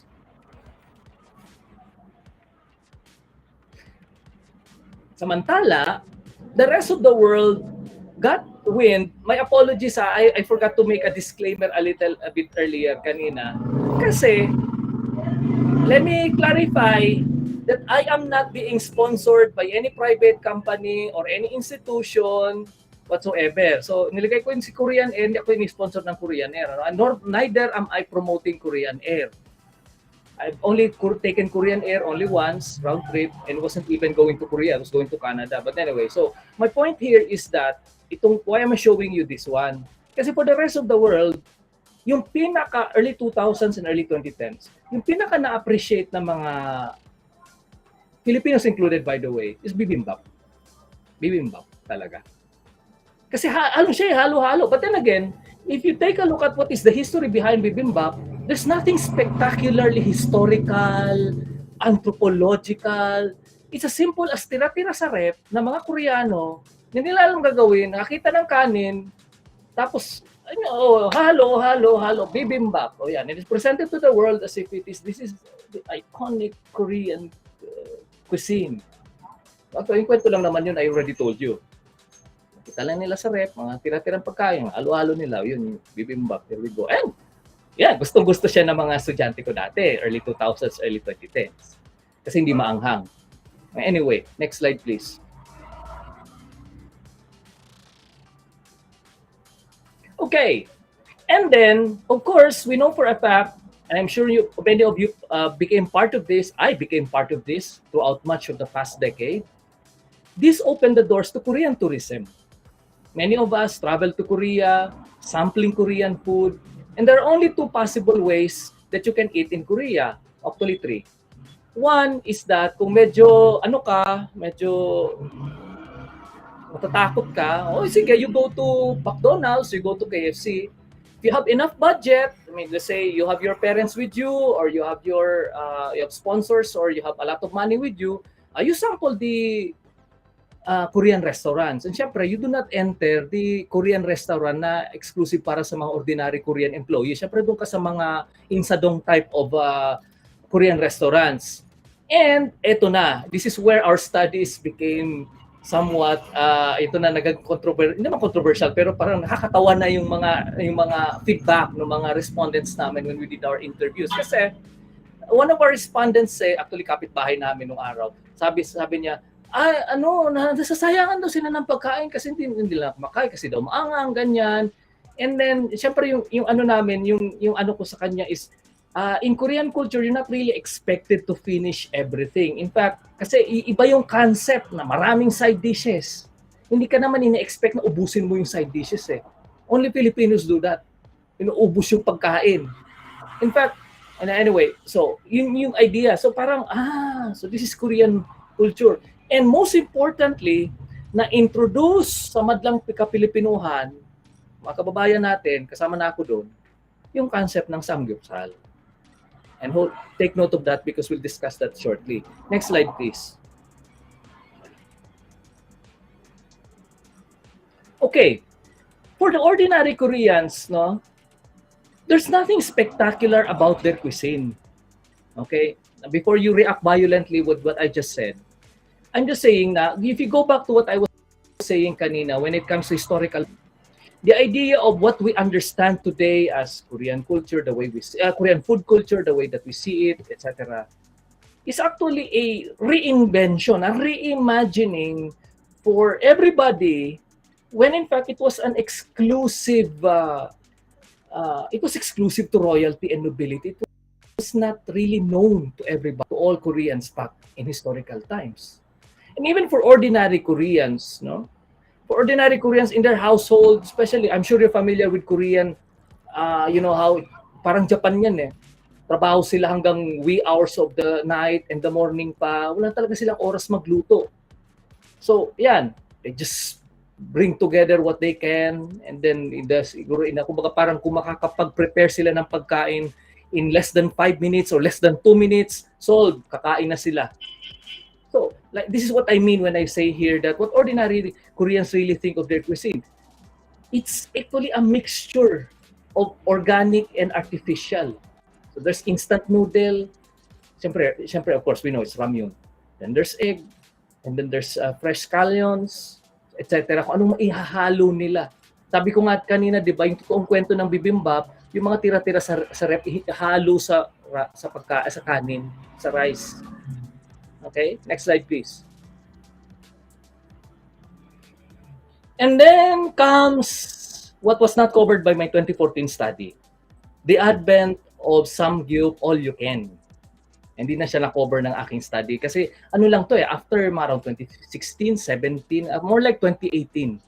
When the idea of, parang as all-you-can, Samgyup all-you-can became a boon in the Philippine market. Korean restaurants were, I have to clarify that I have to do a lot of in-depth study about this. Hindi ko pa siya siyempre magagawa ngayon in light of the pandemic, pero the idea that this is a development that you cannot find in Korea. This is only in the Philippines, where if you take a look at the economic mindset of the ordinary Filipino, saan ako panalo? Saan ako hindi lugi? Doon sa maraming karne, if you notice, I'm not insulting your intelligence, no, pero I'm sure you've eaten in some all-you-can type of restaurants or for the pandemic or maybe nowadays, no? I'm sure you know na pag kumain ka ng kanin, medyo bad idea yan. Mabubusog ka kaagad. So the trick is don't eat the rice. I don't know if you agree with me, no? Pero yun yung akin. I mean, a lot of my students and colleagues and friends would agree with me na actually wag mo na lang kainin yung kanin kasi mabubusog ka. Tricky daw yan ng restaurant para syempre mabawas-bawasan yung pasunod-sunod na order mo. Okay? So anyway, the concept of Korean food has evolved. The iconic perspective as regards the interpreting what Korean food is. The iconography of Korean food has shifted from kimchi to bibimbap, and now you have samgyup. Samgyupsal. Samgyup all-you-can pa. Okay? Now, I'd like to, pero baka hindi naman kailangan kasi nakikita naman yung mukha ko dito sa camera. But anyway, I'm just going to show you, no, na there are other types of Korean cuisine na hindi siya talaga na hindi mo siya masasabing if you interview, let's say, a random sample of 20 people outside, na yun agad isasagot nila. But if you take a look at random sample, hindi random, but if you examine mga restaurants, Korean restaurants who do deliveries, who nagpapa-take out a delivery, merong mga staple na yung mga yung mga hit. And I'm not being sponsored, so pera ko tong ginamit ko just to show you. Sorry, I didn't have time to cook, and I didn't have the energy to cook, so nagpa-deliver na lang ako sa Grab, no? So this one is bulgogi. Ano ginagawa ko? Ayan, bulgogi. Just to show you. That's one. The other one, by the way, is I'm sure you're familiar, chicken 𝐒𝐿 combination. And takpan ko na lang yung kasi hindi naman nila ako ini-sponsor, yung chicken, boneless. Okay? Mali yata ginagawa ko. Yan. Okay. According to some of the riders that informal chit-chat lang na, kuya, palagi bang ino-order yan? Yes. Daw madalas daw dun sa restaurant na yon. Okay? Actually, it's a franchise of restaurants. It's quite famous here in Metro Manila. Okay? So ito yung mainstream Samgyup when it comes to iconic Korean food after 2018, and then you have bulgogi, and then you have the fried chicken. Sorry, I'm just using a very English term, fried chicken. In Korea, to relate to my experience, ito yung chicken na pinakita ko, the type of chicken, actually yun yung eat all you can. in Korea.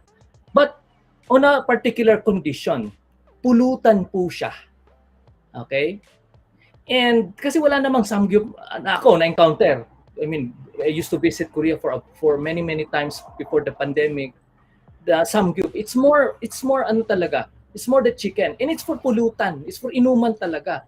And how the restaurants would really profit is that yung soju, yung beer, or whatever beverage that you order, yun yung times 4, times 5 yung presyo. Yun yung mahal talaga. And then you order your pulutan. Pag naubos nyo, magbabarkada, or you go round 2, round 3, round 4, round. Ang problema, here comes the Filipino exchange students, order na nakamurang, sama ko sila, so kami yun. After 5 to 10 minutes, ubos na, order uli, which is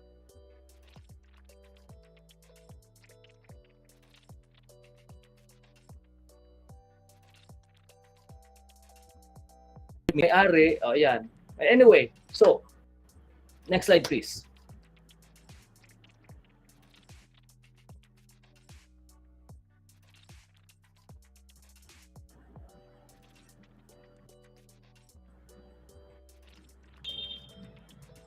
Okay, thank you. 2020, March, pandemic comes along. I'm not insulting your intelligence. Lahat ng 100% nangyari nung March 2020, ano? So, I'm not going into the details, Pero definitely, I'm going to tackle the fact that restaurants shifted their marketing or their business strategies from, syempre, dine-in to Grab, Food Panda, deliveries. No choice kasi hindi naman unlike Jollibee, McDonald's, etc., yung mga fast food chains na may sarili talaga silang line of riders that have been delivering for many years before the pandemic. Maraming restaurant, wala talaga. So they had to shift their marketing strategy kasi bawal yung dine-in. So ayan, not to insult your intelligence, we all know this.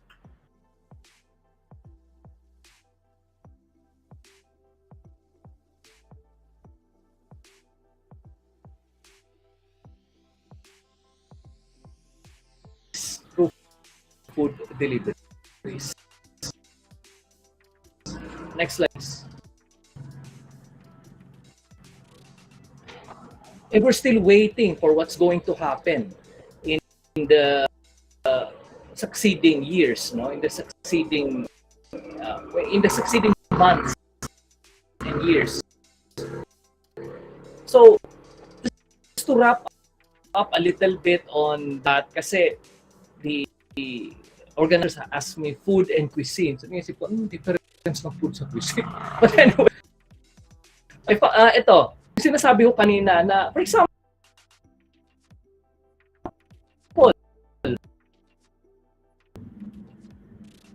kebab, Persian kebab, shawarma, okay. Very popular. Thai food, at least once time. Very popular. At hindi kailangan something equivalent to promote Persian cuisine.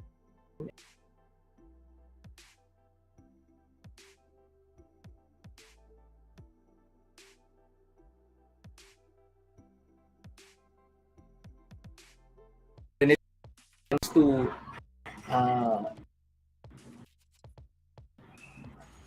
kompetensya ng Philippine-Korean cuisine, it comes to international influences. Next slide, please. And itong next slide na to, we'll talk about, okay, we're waiting for the next slide. Okay. Kasi I've been talking about restaurants and, you know, the convention.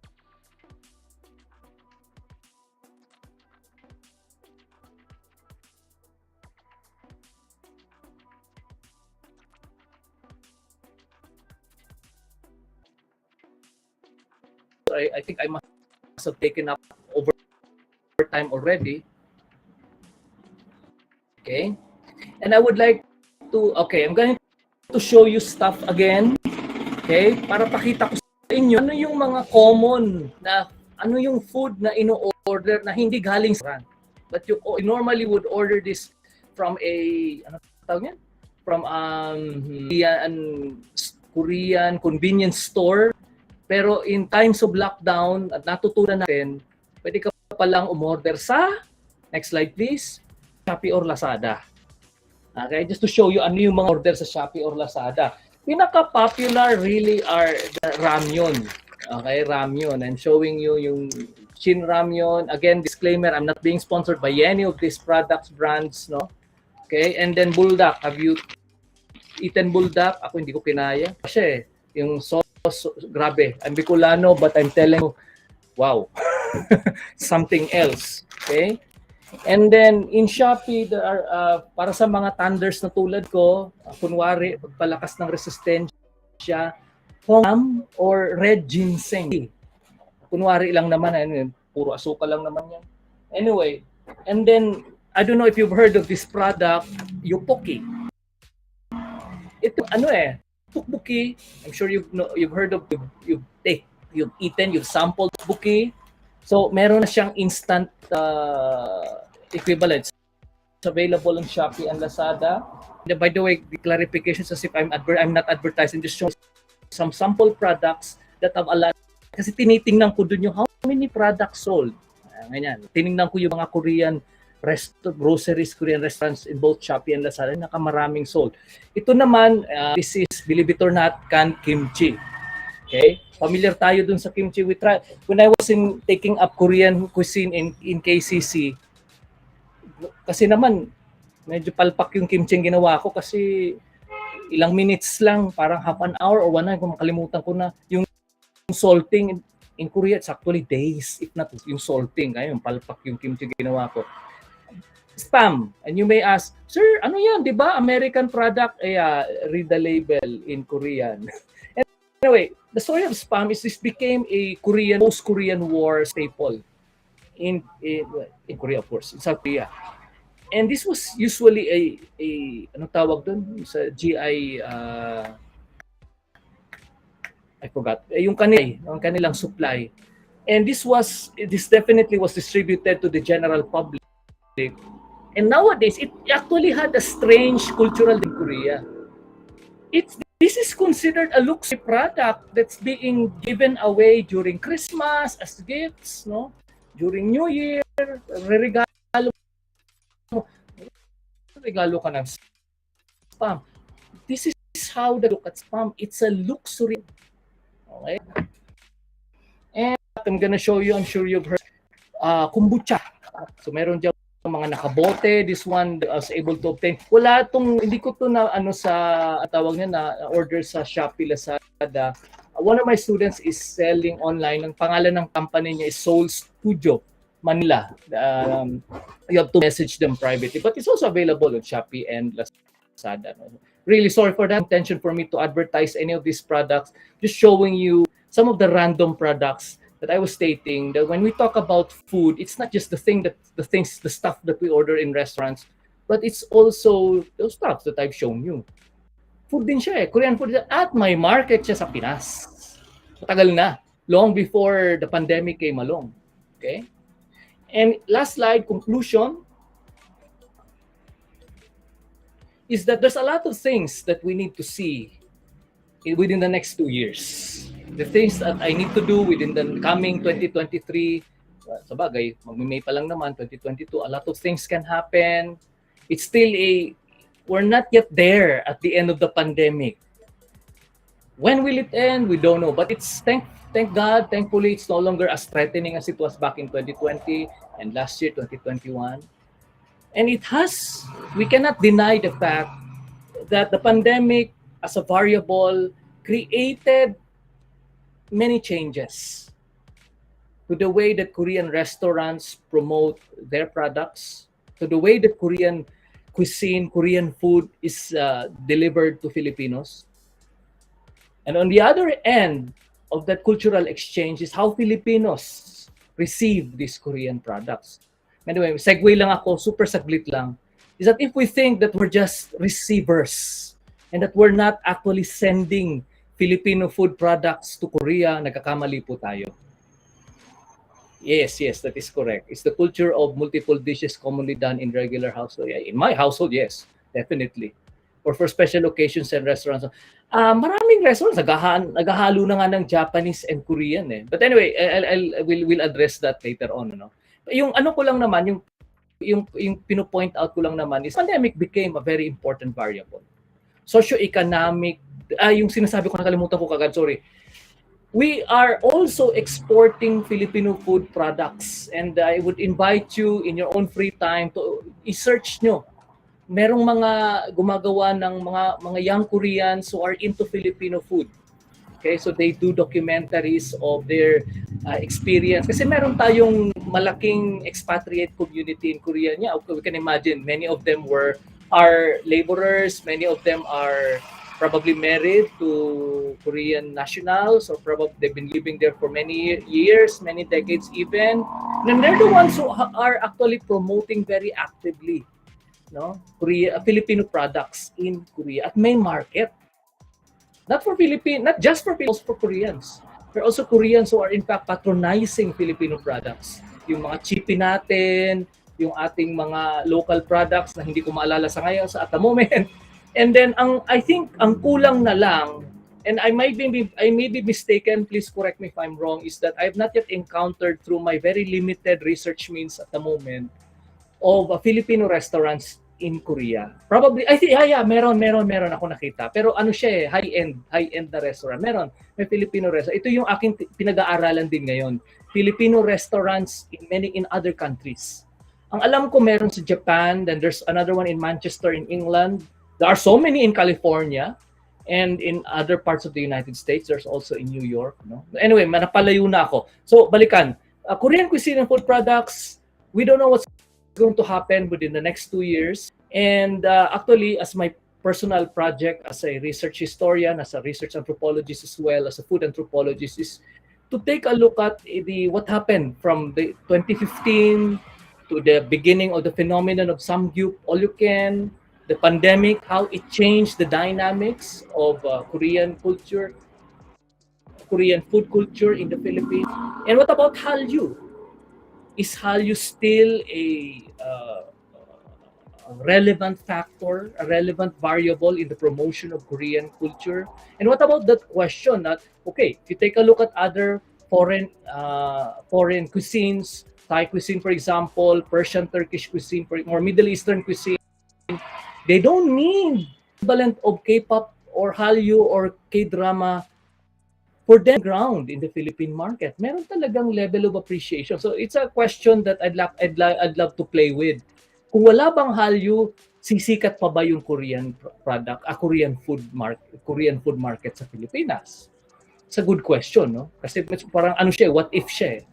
Okay. So thank you very much for this opportunity. So I've already been reading some questions. So culture of multiple dishes commonly done in, I think I mentioned something about the idea that in many houses, I think it's I would love to say that it's a Pinoy thing, but it would be unfair. It would be unscholarly for me to say that, because some Americans also do that. Some other households also do that when they mix and match. I do that, but doesn't have to be because I'm Filipino that I do mix and match, no?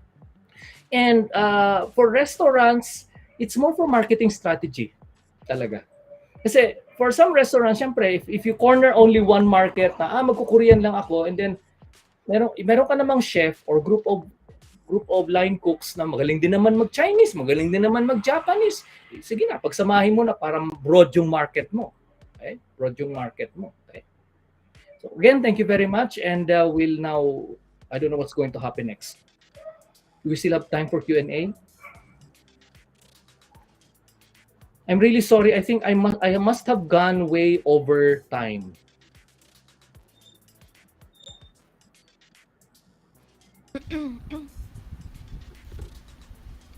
Thank you, Dr. Arnel, for sharing to us your insights on the popularity of Korean food and cuisine in the Philippines. Nakakagutom po yung presentation niyo, sir. I'm sure our delegates are getting excited to have dinner now. Now, let us open the floor for questions.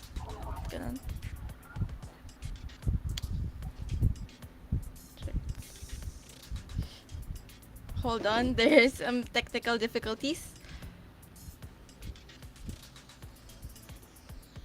You don't have to read the questions that I've already addressed when I was, kasi nababasa ko rin naman.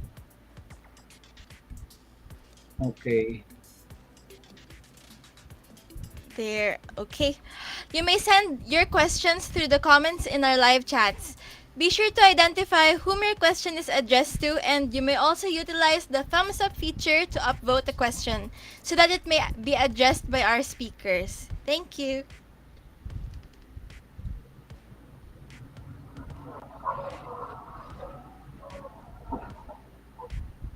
Yes, we are localizing Korean foods. No? Pero ano siya nandun pa tayo sa phase where it's still distinct. Okay? Nandun pa yung, syempre, this is Filipinoy, this is Japanese, Chinese, this is Korean. Pero if you take a look at nga naman, sorry pa ulit-ulit, po ako ini-sponsor ng kahit anong company, take a look at 𝐒𝐴𝐤𝐿 na lang. They're presenting themselves as Chinese fast food. Pero believe it or not, ang binibenta nila hindi Chinese food. Pinoy food ang binibenta nila. If you take a look at what they're selling, lumpiang Shanghai, wala naman pong lumpiang Shanghai sa Shanghai, pansit canton at wala pong pansit canton sa Canton or Guangzhou. Okay? These are Filipino food. If you go to the United States, because there have been studies done in the United States, these are recognized not as Chinese cuisine, but as Filipino cuisine. And we Filipinos tend to, Chinese food. Not really. It's Filipino food. Why am I saying this? Because it took centuries and many, many years, decades, when what was distinctly foreign influence became indelibly Pinoy, and then that's the problem. When do we say it's Pinoy? When do we say it's Chinese? And the same thing would come to Korea eventually, no? Nandun na tayo sa starting phases kasi naging na siyang household name eh. Ang alin, kimchi for example, Samgyup, okay? Samgyup. So a lot of people would now grill in their household. I would say Samgyup. Hindi mo naman talaga kung yun talaga yung Samgyup ginagawa nila sa Korea o ba? Kasi pag sinabi mong grill, Samgyup. Pero take note, sabi ko kanina, di ba, bulgogi actually means yun na nga, inihaw. Kasi fire, and yun talaga yung origin ng bulgogi. It was really grilled.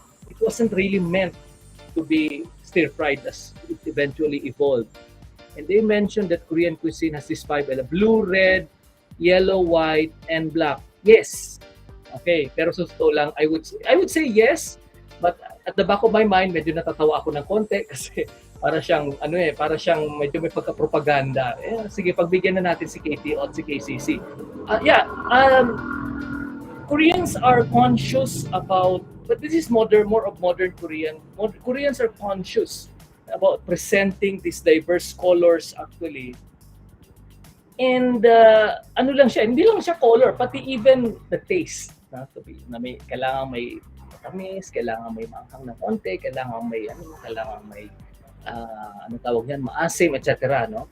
So, I think I also attended that same promotional seminar to attend in KCC, the blue, red, yellow, white, and black.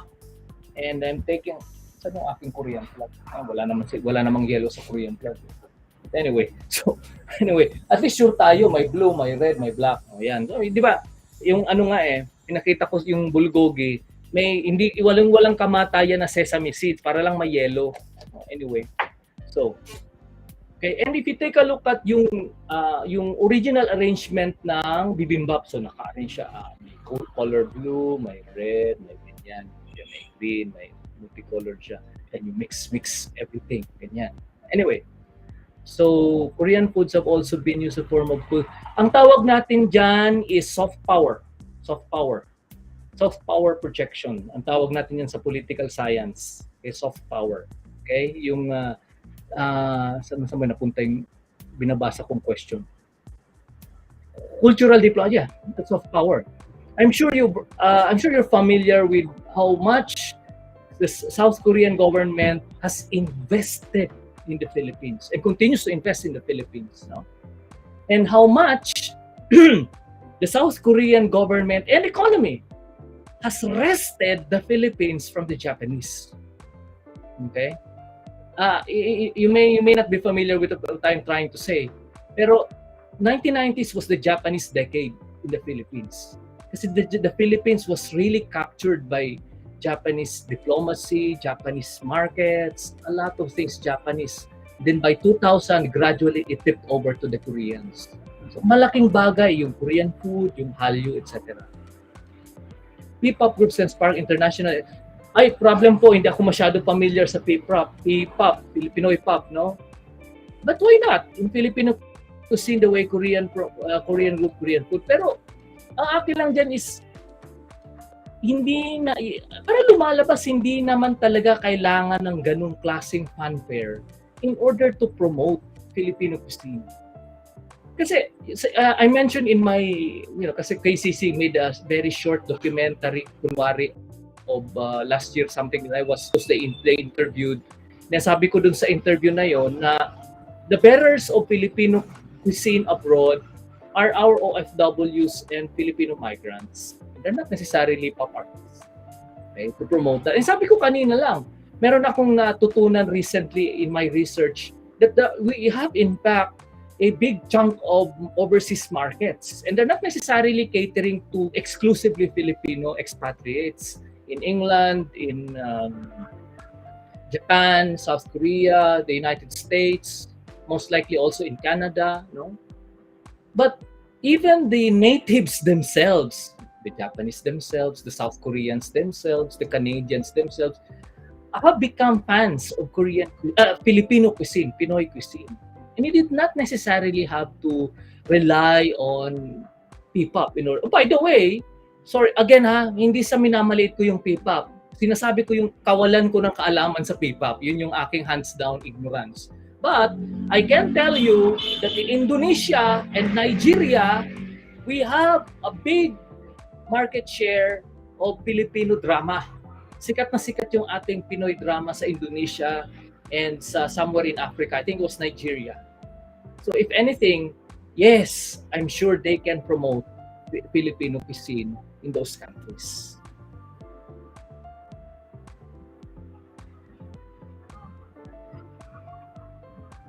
Definitely. There is a definite difference between how Filipinos connect to our local. Kasi mahal natin yung ating local cuisine eh. Hindi ito bara-bara sa atin eh. Yung ating local cuisine is sacred to us. And pardon me for using the term sacred. But what I mean is that it is integral to our culture and it's a product of historical experience. It's a product of historical developments. We do not deny the colonial influences. Neither do we reject the colonial influence. We embrace these influences as part and parcel of our heritage. Sagrado sa atin yung sinigang, sagrado sa atin yung adobo, sagrado sa atin yung, para sa akin, yung Bicol Express, etc. What I'm trying to say by this is that it can be rooted in a dignified history. Unlike yung, hindi naman I'm not trying to insult Korean cuisine by any means here, pero Koreans are well aware na pag sinabi mong bibimbap, it's not that grandiose. Tira-tirang pagkain lang naman na hinalo mo sa kanin.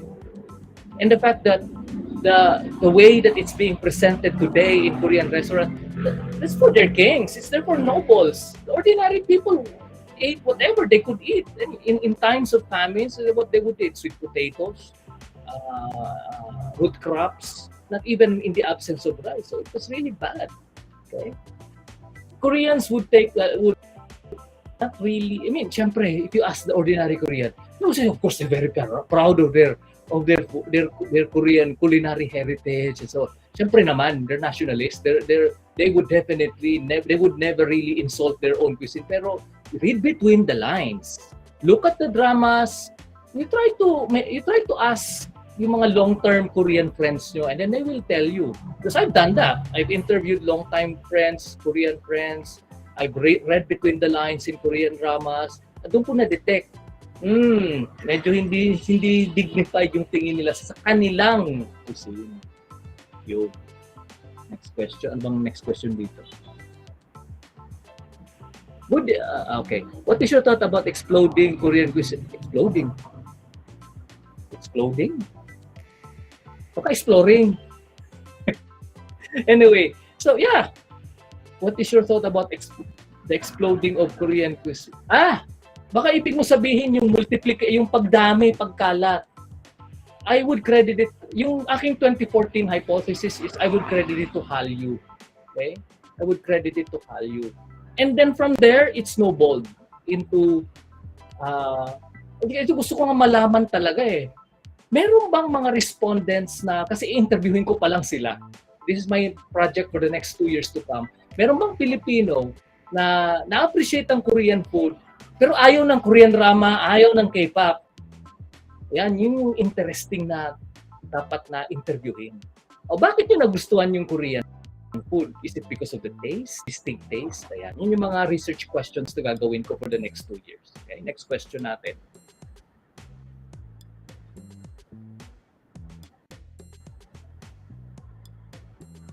Yes! There are many Filipino restaurants and markets in Korea. Okay? Daehang, no, I haven't been there, pero nako, hopefully talaga, pag medyo wala na talaga tong pandemic na to, and I would be going back to Korea, I would really hunt down for these Filipino restaurants. Kasi recently ko lang, as in last month ko lang nalaman tong phenomenon na to, na kung merong explosion ng Korean food in the Philippines, there's also explosion of Filipino food around the world. Around the world. Pero hindi naman to one-time, big-time explosion. It took years. That's my hypothesis, that it took years.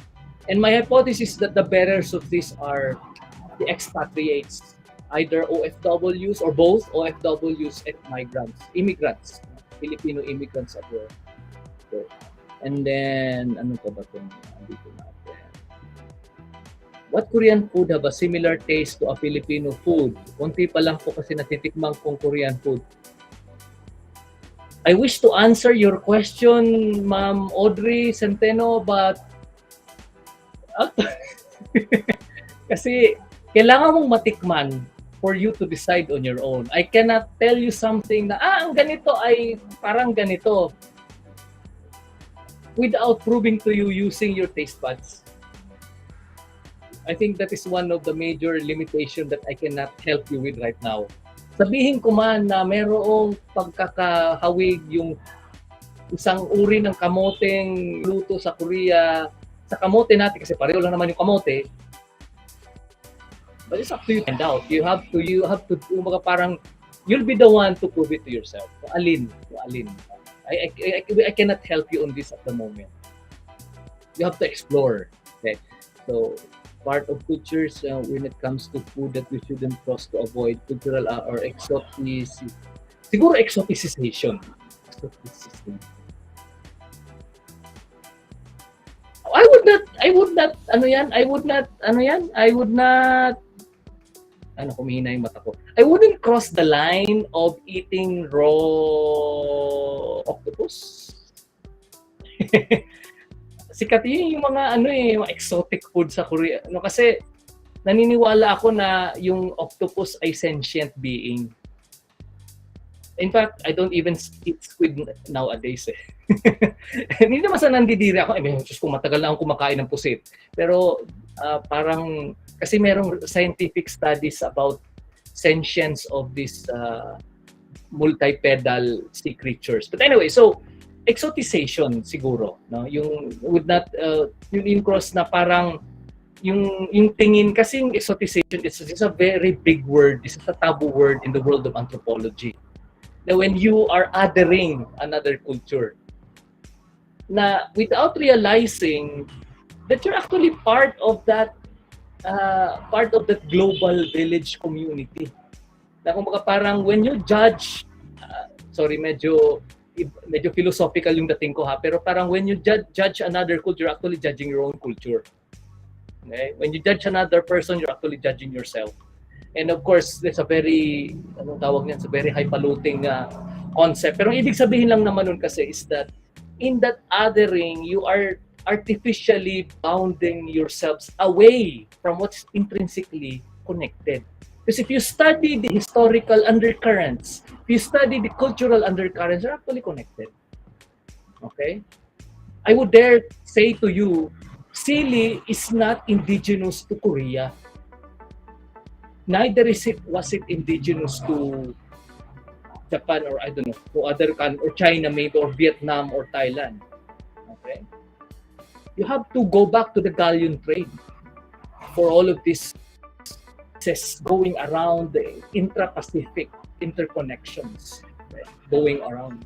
So, what is the next question? Given the gradual normalization, is it possible that yes, meron ng mga marami na, matagal na yan, yung nag-fusion cuisine, okay? Matagal na yan, ginagawa ko rin yun. Fusion ng kimchi with adobo. Oh, of course, that's part of cultural amalgam. That's part of food cuisine, culinary amalgamation, kumbaga. Part of culinary. It's happening. It's been happening for a long time.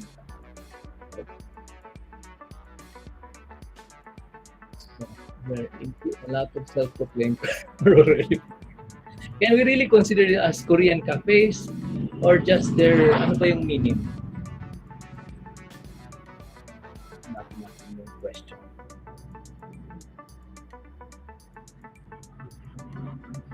Minimalist aesthetics, and not because of their food and beverage product. Kasama siyempre yung aesthetic din eh. Kasi yung parang gusto mo yung ambience. Nakapunta ka na ng Korea, gusto mo yung ambience ng Korean cafe, ganyan. But it has to be both. All I can say is that it has to be both. It has to be a combination of the ambience. It has to be, kasi nga naman, nagpagupit ako sa isang Korean kunwari na, na beauty salon. Tapos, the only thing that makes it Korean is the staff would say, "Kamsamnida" afterwards. Oh, that's it.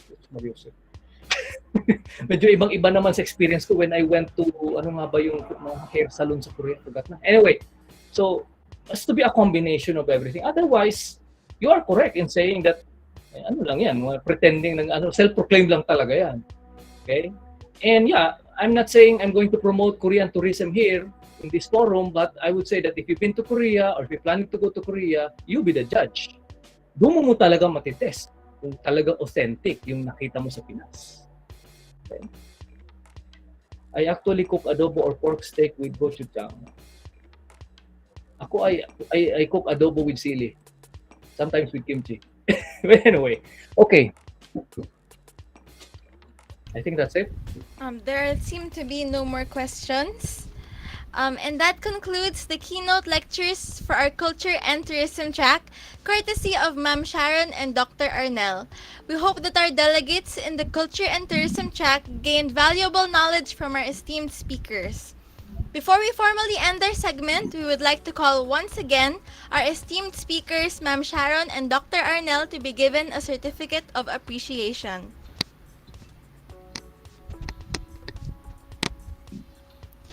First, to Ma'am Sharon, this certificate of appreciation is hereby given to Sharon Cabusao Silva for imparting their valuable knowledge and insights during the 2022 Philippine-Korean Youth Forum, organized by UP Arirang and co-organized by UP Korea Research Center, Pinoy Scholars sa Korea, Association of Filipino Educators in Korea, Busan University of Foreign Studies, United Korean Community Association in the Philippines, and Office of International Linkages Diliman, OVCAA UP Diliman. Given this 29th day of April 2022, signed by Lady Hazel V. Peñamora, the President of UP Arirang, and Dr. Kyungmin Bae, the Advisor of UP Arirang. Thank you.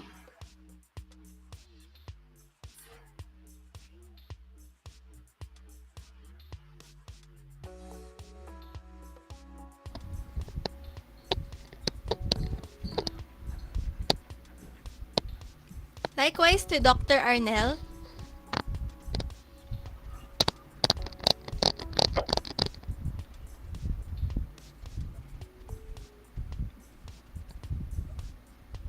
This certificate of appreciation is hereby given to Arnel Joven for imparting their valuable knowledge and insights during the 2022 Philippine-Korean Youth Forum organized by UP Arirang and co-organized by UP Korea Research Center, Pinoy Scholars sa Korea, Association of Filipino Educators in Korea, Busan University of Foreign Studies, United Korean Community Association in the Philippines, and Office of International Linkages Diliman, OVCAA UP Diliman.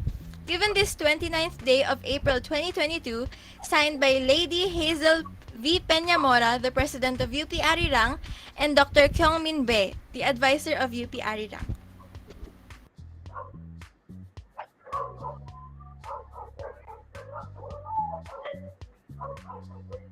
Thank you very much for the opportunity. Thank you very much to Philippine-Korean Youth Forum 2022 and to UPD Arirang, UP Arirang for this opportunity.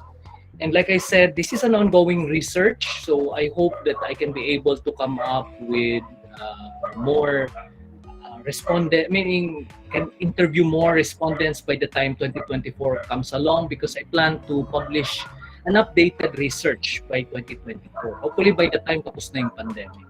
Thank you very much to everyone. Thank you also to Ma'am Sharon for your talk kanina. And that concludes the second week of keynote lectures for PKYF 2022. We hope that all of the delegates, especially those in the Culture and Tourism track, as well as other viewers in the Facebook and YouTube Live, were enlightened and gained something from our esteemed speakers. Before we officially end, we would like to ask all the participants in our Facebook and YouTube Live to answer our evaluation form for today. Remember, this is required for us to validate your attendance in this session. The link to the evaluation form will be sent in the comment sections. Further, we would like to quickly remind you that tomorrow, April 30, will be the plenary sessions and workshop for the delegates in the Culture and Tourism track. Kindly message your respective group facilitator in your GC if there would be any questions. Thank you everyone for attending today's keynote lectures for the Culture and Tourism track. Happy dinner for those who have not yet eaten, as well as happy weekend. We hope to see you all again tomorrow. Bye and thank you everyone.